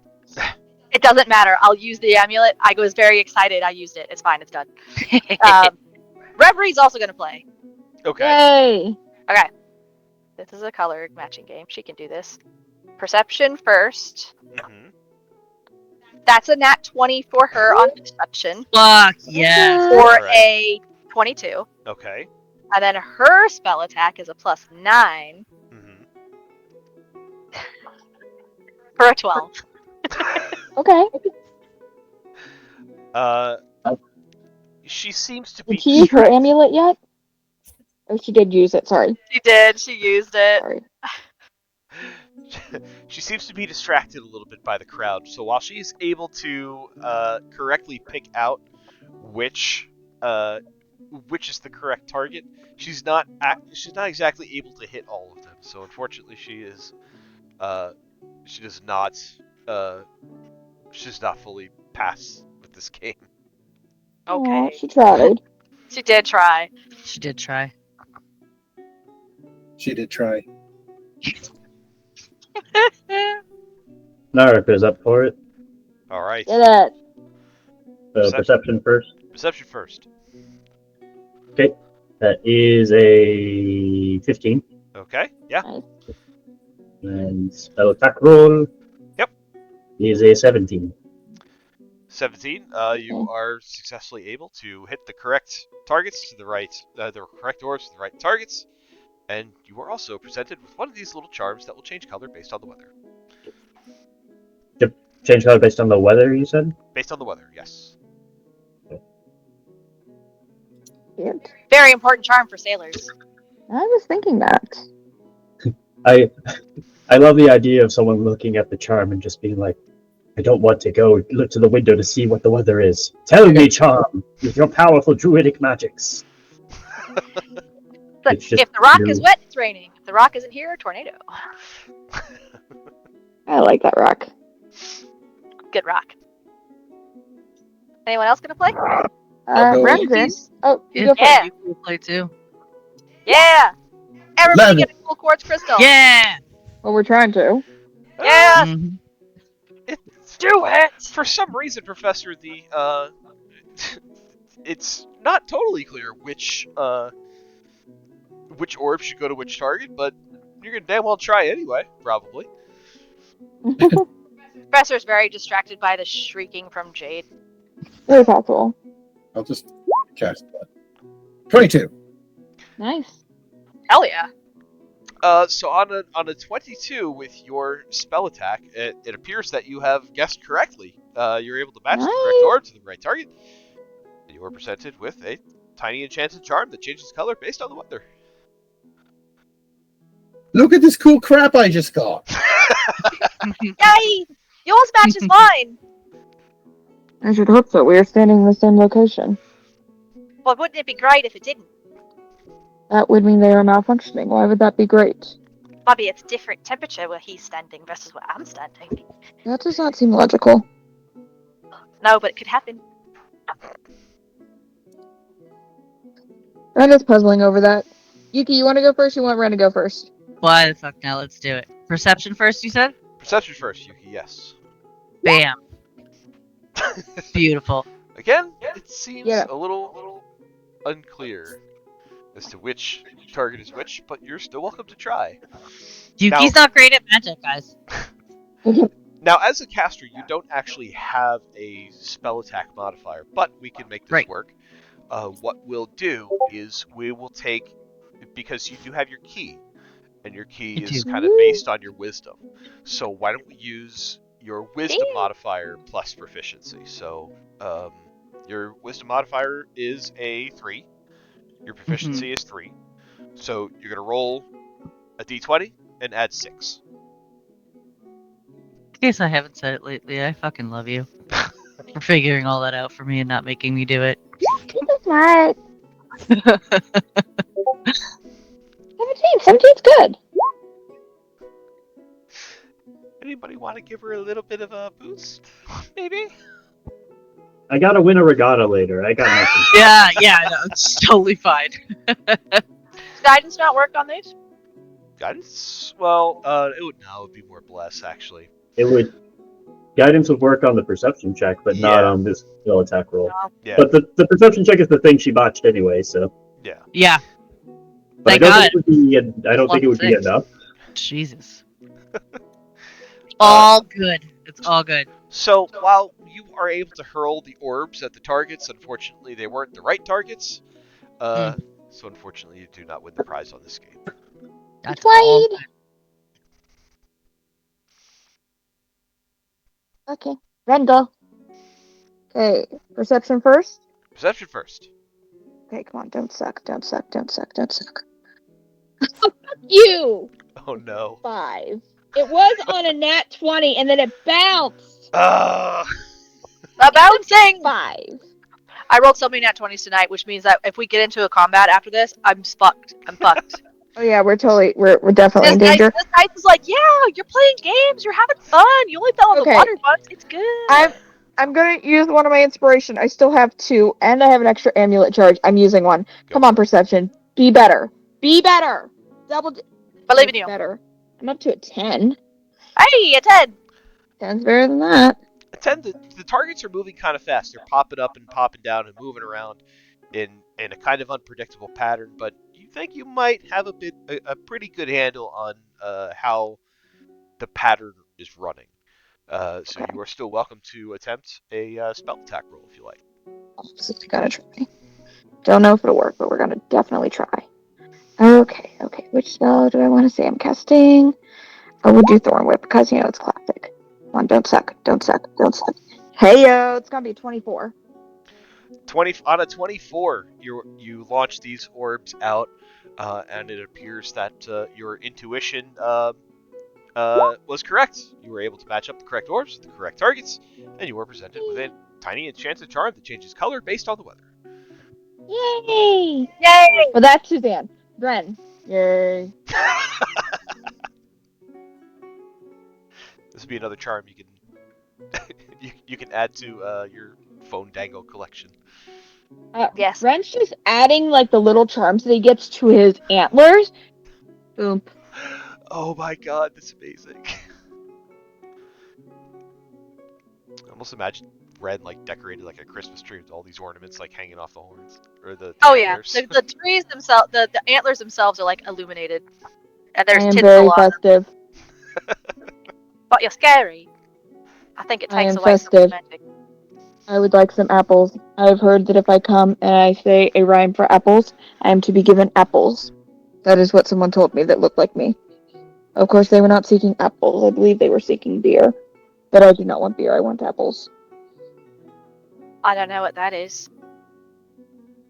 They seem very nice. They also had a horse's skull. Okay. Just okay.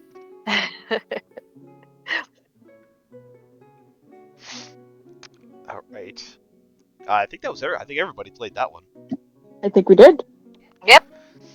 The next is an illusory maze run. You enter a maze filled with shifting illusions that obscure pathways and create false exits. The goal is to use your spells or magical insight to dispel or navigate through the illusions to reach the end. So, What was the prize? the prize on this one is a small crystal that produces harmless illusory figures when held. So you could basically you pop out like a little like hologram projector and like just in like you could hold like a little like hologram like in the palm of your hand basically. Cool. Go get him, Jade. Okay. Yes. Hang on a second. Okay.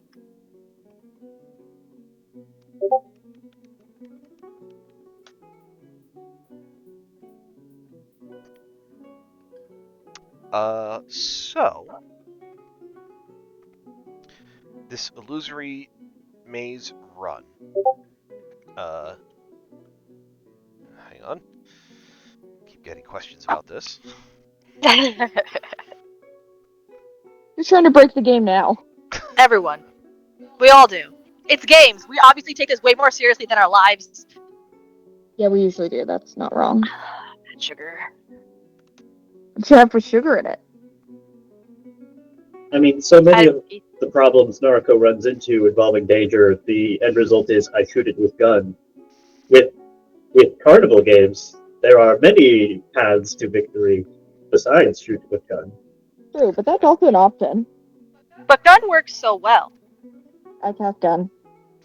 I mean, if you just point to the gun at the person running the games, you could get all of the prizes. Very true. Maybe we should try that on the quads. Yeah. So with this game, you are encouraged to use any spell casting that you have available, any spell casting that you have available to you to try to get through the maze to determine what's an illusion and what is not. And you can make investigation checks also to kind of guide you through as well. So this will be a little bit up to you as to how you feel you would navigate through this maze. Okay. I cast see invisibility on myself and look into the ethereal plane so I can navigate around. You cast invisibility on yourself. See invisibility lets you see things. See invisibility. It lets you see invisible creatures, and since these are not real, would this help me in this because they're illusory? Because I can also see into the ethereal plane, and ethereal creatures and objects appear ghostly and translucent. I think as you use the see invisibility spell, Jade, you kind of what you see is the illusions just kind of fade away, and you just see like a room that has like a winding path through it. Hey, I walk through the path and hope I don't bang into anything. Jade, you make it to the other end of the maze, and you are presented with a small crystal that produces a harmless illusionary figure, which you may program to your liking. Yay! I programmed it for butterflies. Hold the little holograph projector, there's little butterflies like floating around your hand. Yay! Very good. Would anyone else like to try? Do you have to get to the other side of the maze, or do you actually have to be seen walking through the maze? Well, so the idea That's the is, question. someone will watch you enter on one side, and someone will watch you walk out the other end. Are we about to nope out of here? How big is this maze? It's not a big How maze. fast It's, can I face up? I mean, Professor will walk into the maze and dimension door to just about the other side, just before coming out. it's certainly Perfect. smaller than a dimension door area, so yeah, you could do that. Just let me use my 4th level slot on this. Absolutely Still worth it. fighting somebody after this. I love it. Yeah, probably. Guys, roll initiative. Definitely Yeah, so you walk in, dimension door right to the exit, you walk out the other side, and you are presented with a small crystal that produces a hologram that you may This is so worth it. that you may program to your liking. I think, yes, as an artificer, I literally have a magical tinkering, which would let me just do this to an object of my choice. Like 5 times. This pretty much exact effect. Do what? One of the things you can do with magical tinkering is take a non-magical object and make it have like a visual effect.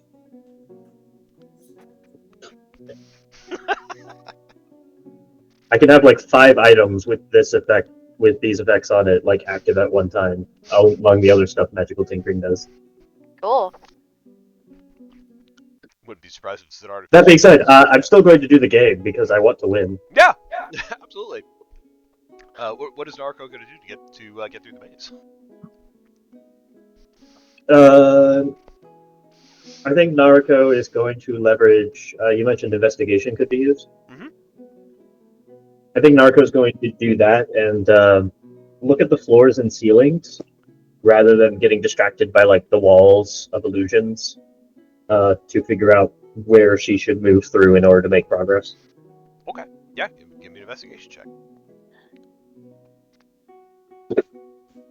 That's a 25. On a 25, you're able to kind of put together. You're able to see like the patterns and stuff on the floors and on the wall, or sorry, on the floors and the ceilings. Don't let yourself get distracted by the false exits or the illusionary creatures that are kind of popping out all around you, the false mirrors, things like that. You just are kind of blinders on, ignoring all that stuff, and using your powers of investigation are able to navigate from one end of the maze to the other. And you two are presented with a tiny crystal that produces a hologram that you may program to your liking. Friend looks at Yuki. Are you planning on attempting this one?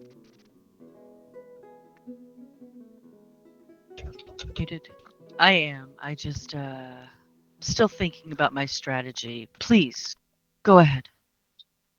I do not promise the building will remain standing once I am done. Oh no. Yuki's eyes will get big. Fair enough. Ren somehow cast fireball on it. It's just, I made it.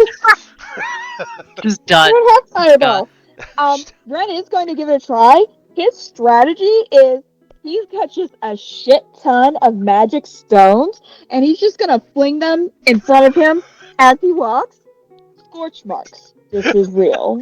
There are scorch so many marks. broken mirrors. Oh my god. That's Oh, when other it's people have to real. play this game.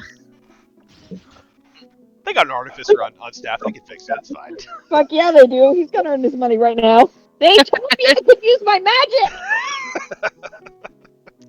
Yeah.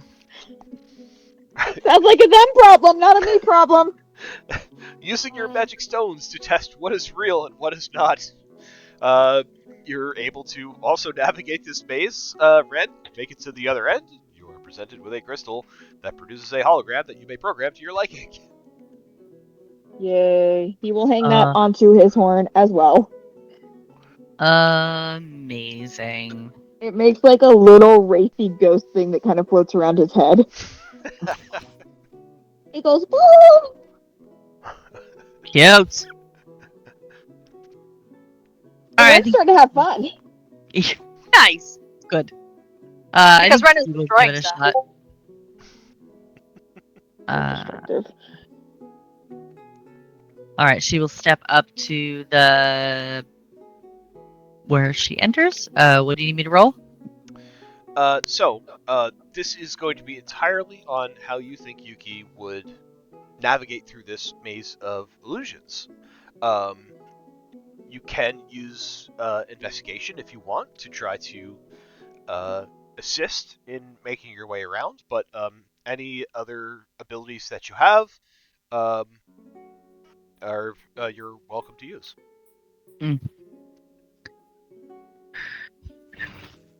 I think. Yeah. Yuki doesn't cast many spells, so I think Yuki is going to kind of see what the professor did and kind of pick up on the, what Naruko did and kind of like being aware of the environment and as also Ren being aware of the environment and breaking things. And I think Yuki is going to look towards the illusions and she is going to cast Detect Thoughts. Hmm? And I think she is going to walk through the maze and kind of any illusion that tries to dissuade her, she will either ask it a question or like pretend to swing at it to see if she can get it to flinch and see if they have any thoughts or if she can pick up any thoughts without even having to do that. So basically you're trying to use Detect Thoughts to try to pick up what these illusions are thinking. Yeah, do these things have thoughts or are they just illusions and mirrors? Why don't you give me an Arcana check? Okay.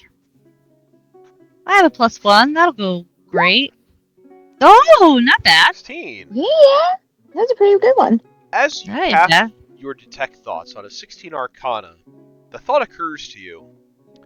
These are illusions. These are pre-programmed. They probably don't have thoughts on their own. Detect Thoughts will probably not be helpful here.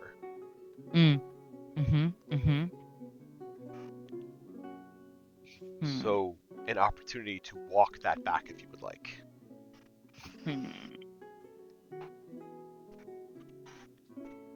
Well, There is the option to cast Detect Thoughts, but to instead target the staff running the game. Yeah. Probe Detect Thoughts for commentary on what the correct path is. There is that option as well. Get him. You've already tried to drug people today. Why not invade their personal privacy? Yeah, we'll do that. Why not? All right. Let's listen to the thoughts of the people running the game. Are you trying to get surface level thoughts, or are you trying to make the save to get deeper? I think Yuki will recognize the game and doesn't want to get too deep in the thoughts in case somebody says something and I don't know, they struggle with something. She doesn't want to get too entangled in what's going on. She just wants to get through the game. I don't want to know you. I don't want to actually know you. I just want to know how the fuck to get through here and get a prize. Just with the shiny. So, using your Detect Thoughts, you kind of use this to what's the word? Oh, so you kind of use this to kind of like aggregate like all of the thoughts of all the people kind of working this stand, and between all of them, you kind of get a pretty clear picture as to how the correct path is supposed to look. You are able to navigate said path, make it to the other end of the maze, and are presented with a small crystal that produces a hologram that you may program to your liking. Oh, that's exciting. Again, Yuki will be kind of proud of herself, and she'll look towards Jade and say, "Look, I did it! I made it through!" Yay, you did it! What's your You did very well. What's your picture gonna be? Oh, I don't know. I hadn't even given that any thought. Mhm. What about you? I made a butterfly. Oh, that's beautiful. She'll just hang with Jade and try to think of what she wants her image to be. Okay. I think that was everyone through the maze. Anything else we could break? One last thing, there's a floating light ring game. Let's go. You could use your ability to keep a floating glowing ring aloft through an obstacle course of hoops and barriers. Making it to the end of the course, you will be presented with a glowing pendant that emits 10 feet of dim light that also works in magical darkness. Ooh, love that.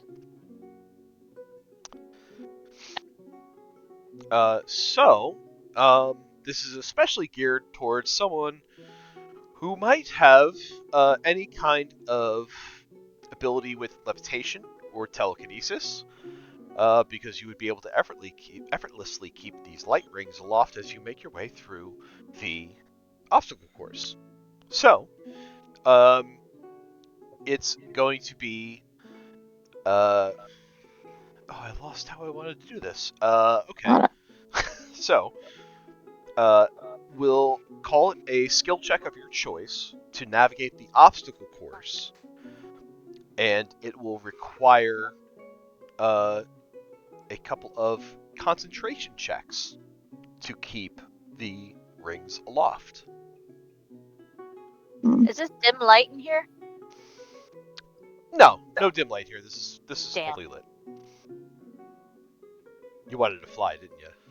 I I was did. gonna ask the same fucking question. First of all, no one has stopped us yet from knocking out the lights. I'm just saying.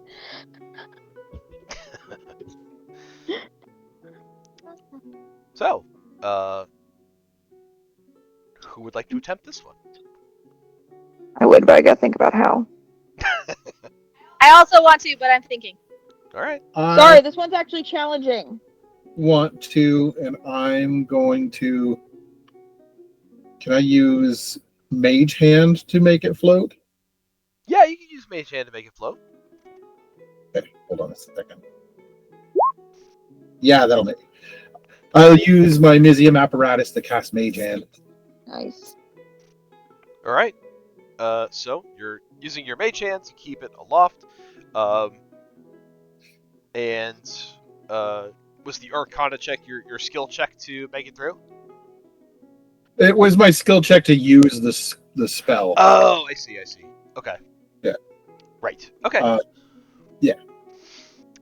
So you're using your Mage Hand to kind of keep it aloft. I can't. Is Mage Hand concentration? I don't think it is. I don't think it is. It didn't used to be. Who knows with all the changes. It's Well, not. we're still using the 2014 rules. Okay, cool. It is not. Yeah, so that kind of negates the need for a concentration check. That's good. So, what skill are you going to try to use to get through this obstacle course?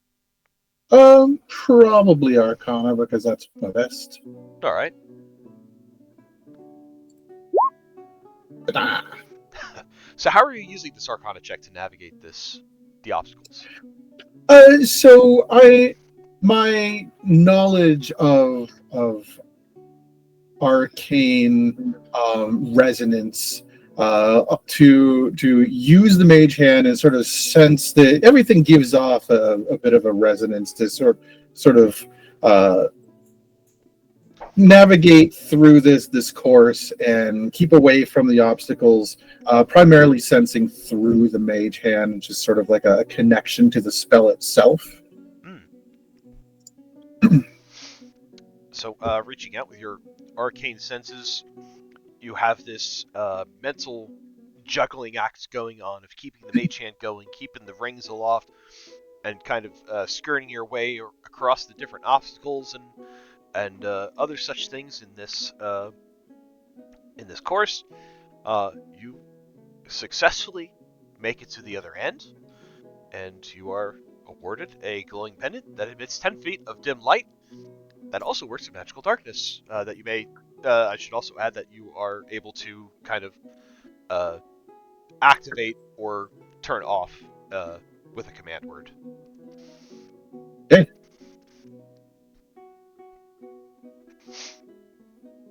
Cool. We have to make the rings levitate. Yes. I don't have any magic that does that. You can also just do it with a if you don't have to use a spell to do that. If you have an ability that allows you to levitate things, you can use that, and that basically will eliminate the need of making a concentration check. Otherwise, you just do it with a concentration check as you go through. I don't have anything that lets me levitate stuff. That's fine. You just use a concentration check to keep it aloft then. How? With what? So these rings are basically given to you, and it's just like it's keeping these things up is like concentrating on a spell. Oh, I'm sorry. I thought we had to make them levitate and then also. Okay, sorry. I just It's misunderstanding. okay. I thought that too. You're fine. Yeah, I Girl, thought we had to find a way to make them levitate, and I'm like, I don't Yeah. have a way to do that. No, all What the you fuck am I supposed we to are use for same that? brain. We were same brain on this activity. Okay. That's the same thing. if you have Okay. if you have a spell or ability that lets you kind of keep them up in the air, like Professor's Mage Hand. If you have the levitate spell, you can use that.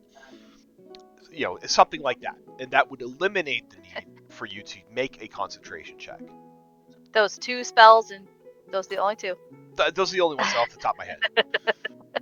You could probably come up with something that I haven't thought of, or something out of the box that whatever. But Thaumaturgy. I shout them across the room. I don't hate that. I mean, if you can convince me that it'll work, whatever. Ah, that's funny. Okay, so all right, then I will just go with the concentration checks then. Sure. I would like to use. Could I use perception to navigate my way around to make sure I don't trip or fall or bump into things? Sure. Okay.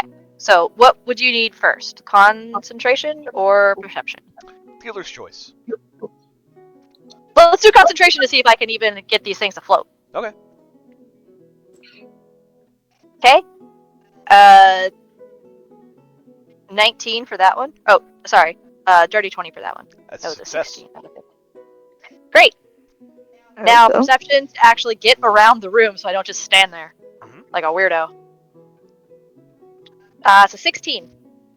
16. You're able to successfully get around all the obstacles. You make it from one end to the other of the obstacle course, and you are presented with the glowing pendant. Yay! Kiki, I did it! You just have to think real hard. Oh. You're just gonna be like, oh. I'll do my best when it's my turn.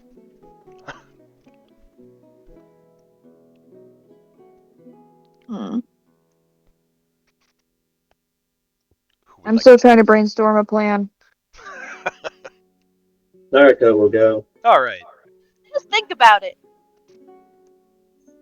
Nariko will pull out her sonic screwdriver, the top of which pops open and reveals like a little fan, and it goes and blows upward and starts levitating the ring for her. Okay. Good deal. What skill would you like to use to navigate the obstacle course?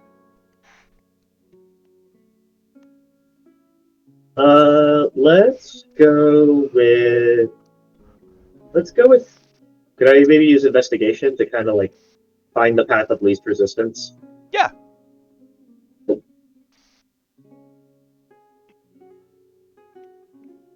that's good. That's a 27. 27. So with your sonic screwdriver fan in hand, keeping the rings aloft, you, with your powers of investigation, kind of scan over the obstacle course laid out ahead of you. You study for a moment, figuring out the timing of the moving obstacles, also taking things into account such as height, distance, wind resistance, all of these things, and you are able to find the path of least resistance that will bring you from one side to the other while successfully keeping the rings aloft. And you two are given the glowing pendant that will emit 10 feet of dim light that also works in magical darkness.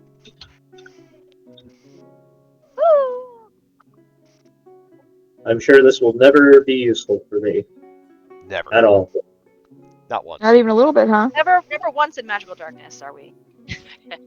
The specification of times where it would be explicitly useful is in no way a concern. Quartz amulet weather. Oh. I love it. I think Yuki will step up and try to, seeing Narco be big brain, she's going to try to be big brain and concentrate, like Jade said, and try to do the thing. So what are you going to do to keep the rings aloft? Concentrate really hard. I love that for you. I think she's gonna, game flavor wise, I think Yuki is going to try to connect to her key, her inner peace, her inner feeling of light and balance, and try to keep that in mind as she focuses on these rings. So, Is that what you're looking for? I hope. He's like, no, not at all. Not at all. What skill are you using?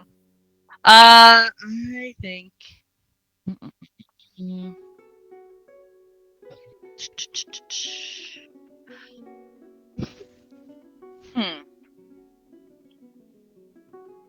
Can I use?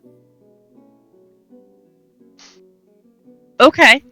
I think Yuki being linked with her key, I think, and like all of the balance and the zenness and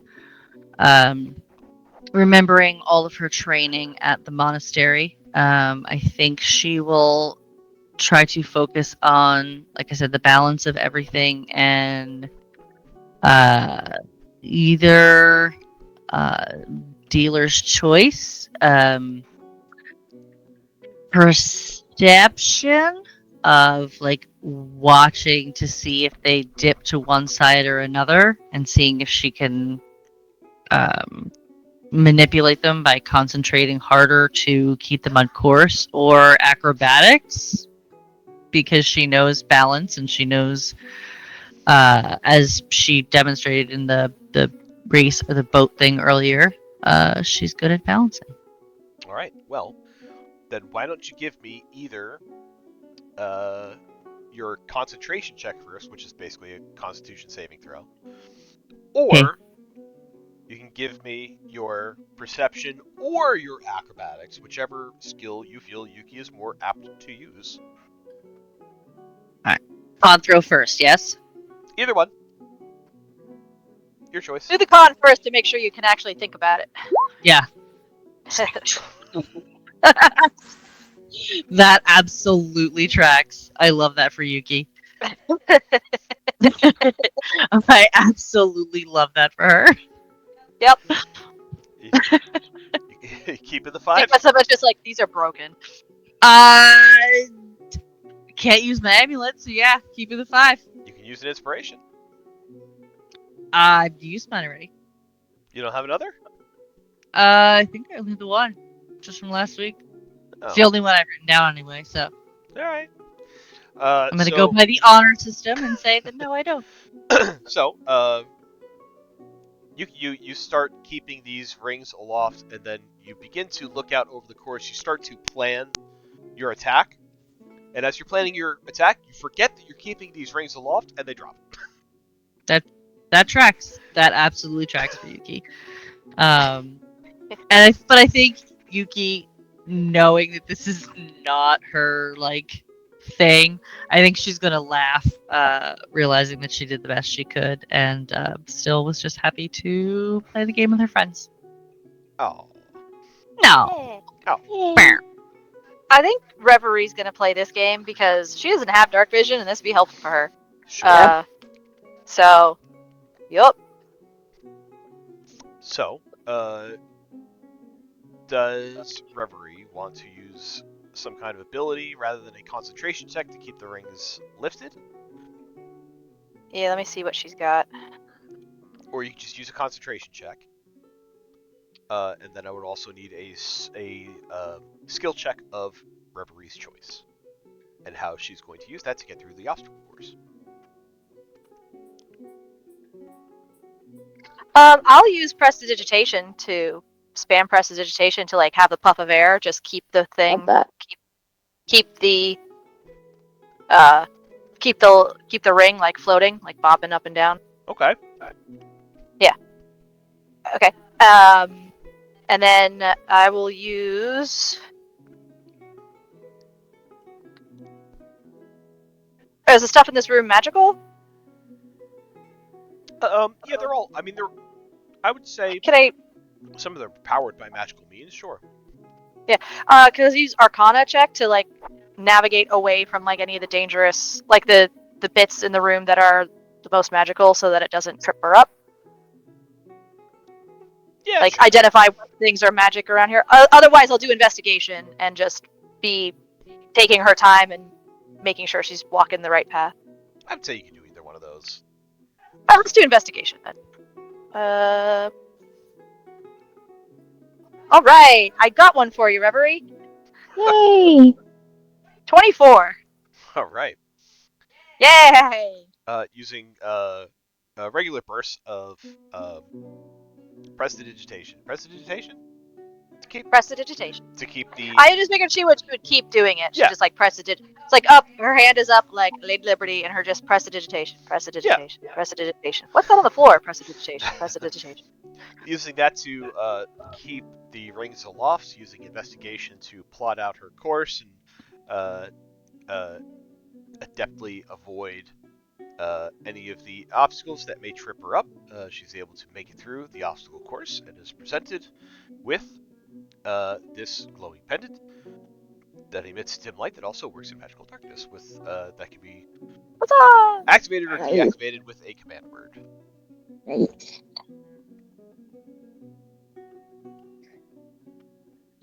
Okay, Ren has a plan of attack. I'll have to make an actual magical item for that. Red, yeah, sure. What you got? Cool, he's gonna pull out his thorn whip. Thorn whip. Okay. And can he use his whip to hit the items to keep them in the air? A Sure. little. Sure, why not? Oh my gosh, you gotta let me do that shit. Yeah, why not? That sounds great. Is Red That's is Red W. missing the concentration check to actually like yanks it down? So Can't we'll believe you let me use. do this. Sure, yes. Yeah, why not? So we'll use an attack roll with Thorn Whip. I imagine it's kind of like one of those like plate spinners, Absolutely. but instead of a plate spinner, you're just like whapping it like on the edge to just kind of like keep it like helicoptering in the air. Absolutely, just call me Run the Whipper. Here we go. Red the Whipper. All right. So we'll Alright, take come an on, buddy. attack roll then with the Thorn Whip to keep the rings rolling. And what skill check would Ren be using to navigate the course? I got a 22 for my Thorn Whip, Oh, and nice. Ren would like to try to use Survival to try to track the best path to violently get these rings to go where he wants them to. Give me a survival check. Okay. Okay, come on, this is the hard part. Oh, yes, 21! So Ren Ren squatting down. I imagine Ren squatting down like Craven the Hunter, with this Absolutely. thorn whip, just keep like smacking it up in the air. These rings just keep spinning under the inertia of these thorn whip hits. Ren, like tracking prey through the forest, is able to look at the footsteps of those who have come before him, to find what would be the most efficient method of getting through the obstacle course. Is able to do so, and Ren, once you reach the other side, you are presented with the pendant that will emit 10 feet of dim light, even in magical darkness. Excellent. He puts it up on one of his other antlers.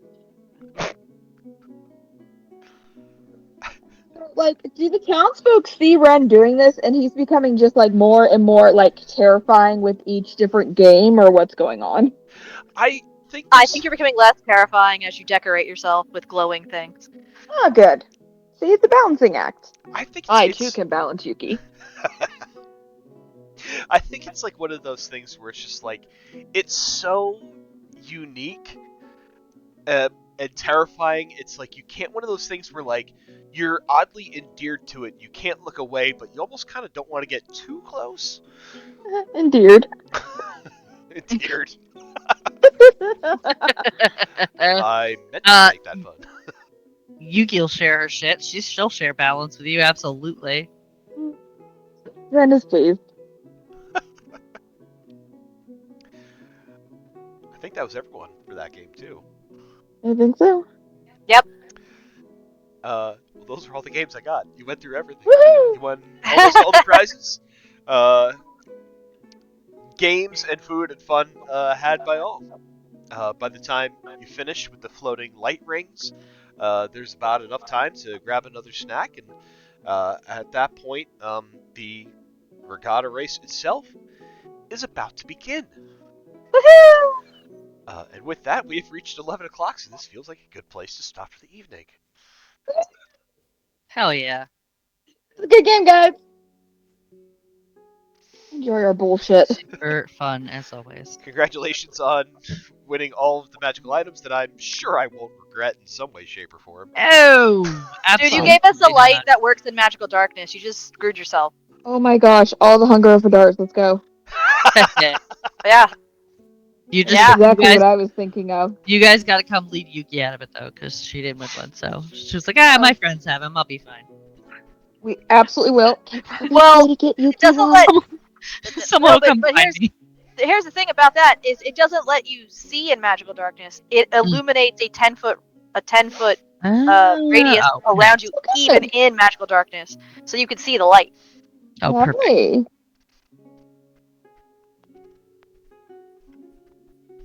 I like that energy for us. Me too. That is kind of a powerful thing, so I'm Good job, Joe. Yeah, it's a really powerful thing, so don't lose it. Don't get it stolen by dangerous men or ladies.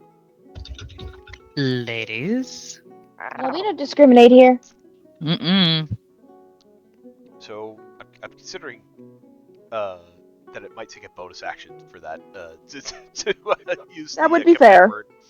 I mean, I what does respect that. what does the light cantrip require for you to do? It's Light an is action. is a full action to cast. Make it an action. I don't think it'd be. I mean, you gave us a very powerful thing. You did. Making us use it in combat one way or the other is gonna be. It's very fair, I think. Like if you're gonna like the light alone, that does not work in magical anything. I wouldn't call True. I wouldn't call it Fair very enough. powerful because it is only a 10-foot radius. That's usually plenty in a fight. True.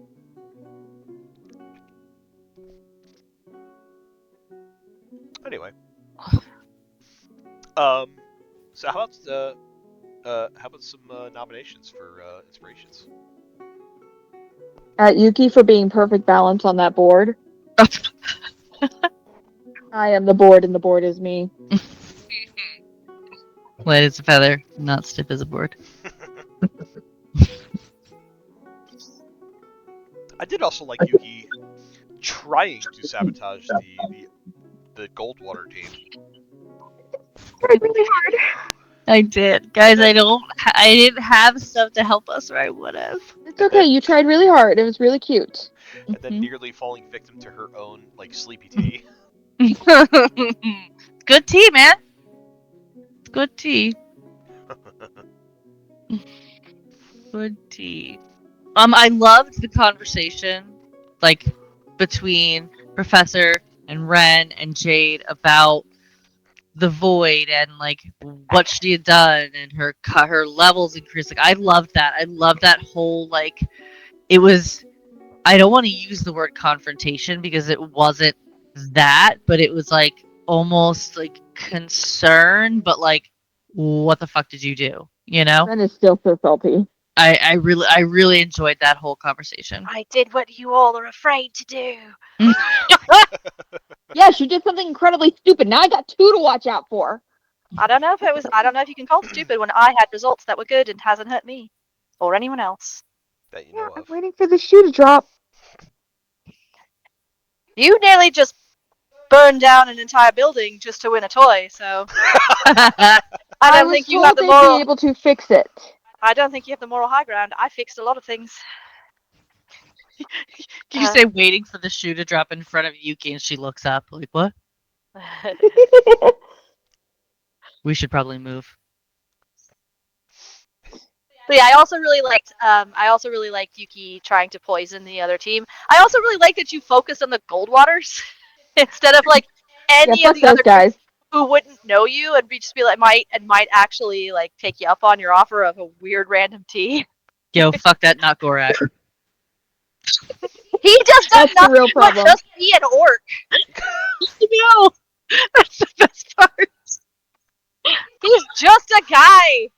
He's just not Gorak. That's He's literally he Gorak, hasn't it. even okay? tried to do anything with you. He's just been like, Literally yeah, it. I'm this guy's bodyguard. Who are Yep. you, lady? Fuck And him. you're just immediately mad at him about it. It's like, you Fuck don't even that want guy. to get married to Gorak. I think Yuki might be a That guy. little racist. I think Yuki is a little racist. No. Yuki's racist for everyone who's not Gorak. That doesn't not what it comes off as. If that was true, it'd be everybody else as well, but it's only orcs. I'm not racist. I have an orc fiance. Yeah. My fiance's an orc, thank you. What were you saying, Mars? Yeah, what was that, Mars? You've barely known Gorak for like an hour. You've known Brutus for days. And you were contemplating faking your own death around Gorak, and yet all of a sudden, he's not Gorak. Bitch, you knocked offered. Gorak on his ass. Listen, we In all 5 know that minutes. Yuki panics. Yuki panics. We all know He this. does panic. Yeah, She Yuki panics. panics. Yuki panics, and now she's just being racist. Just because you cannot stack up to Gorak. The guy she's known for 5 minutes. Mm-hmm. Like Yep, she it's very- she got engaged, and he immediately ran off to fight the ocean. She hasn't- told him She to. said 10 words to this man. Yup. I am Listen, man, fully he listens aware well. of all of it. I'm aware He's of not all of it. Gorak. Who are you to this guy? What? He's not Gorak. I mean, He- for as he's long as well you know aware. Gorak, you could very well be Gorak. It's true. Gorak has way better very- task. Gorak lost a fight to Yuki. Brutus hasn't lost a fight at all. No. So I don't know. Listen, Gorak just has like a kink about getting beat up by a girl, and That's absolutely also true. I'm not Mhm. shaming that. I'm just saying like that's not really a good basis of a relationship, or Listen. whether or not he's better than every other orc you've ever met in your life. it's very Disney princess. So look, I don't know what I'm gonna tell you. You I can't marry a don't man think you the first Disney, met. I don't think the Disney princesses really go around just judging other princes. I mean, Mostly What because they're movies are all you Prince watching? Charming, so he's got a polycule going on. oh Plot twist god. in Naruko's reception. Brutus presents a mushroom to Yuki. Oh No, no! not You again! can't do that. Without No. Oh, without now saying it now it now she has to now she's gonna tell him Fuck. that he's not Brutus or Gorak. She's gonna fucking panic. You can't do that to her. Or for polyamorous, it's fine. And then 12 Star shows up. Oh my god. Ten claws? And then Yuki's Get like, close. Yuki's like, have you ever just wanted to die? She'll just walk up to Professor Red and be like, "Hey, about that offer you guys made a while ago, is that still on the table?" Shit's getting complicated. Stop saying yes to everything. I don't want to hurt their feelings. In her defense, she didn't know she was saying yes when she ate that mushroom. Just run away. Thank you. Someone fucking. But someone could have made a check to say, hey, maybe you shouldn't eat that mushroom unless you want to be engaged. Insert panic here. I don't know. It's going great. Oh, boy. You gotta do what you gotta do. Right? Listen, it's not just my characters that panic. It's fine. It's fine. Oh, so it's natural. Does that make it better? I mean, probably not. I think I'm gonna give inspiration to Yuki. Yes. Because I loved the trying to sabotage the Goldwaters. I thought that was great. And I want to give one to Ren as well because using Thorn Whip to spin the plates, as it were, just made me laugh. Okay, good. I didn't think That I was was going to get away hilarious. with it, but I'm in. Oh, yeah. Oh, my God. Alright, guys, I have to go to sleep before I fall down. Go have good sleep. I love you. Good Rest night, up. good night. Good night. I'm also jumping off. Good night, everyone. Night. Good Good Good night. night.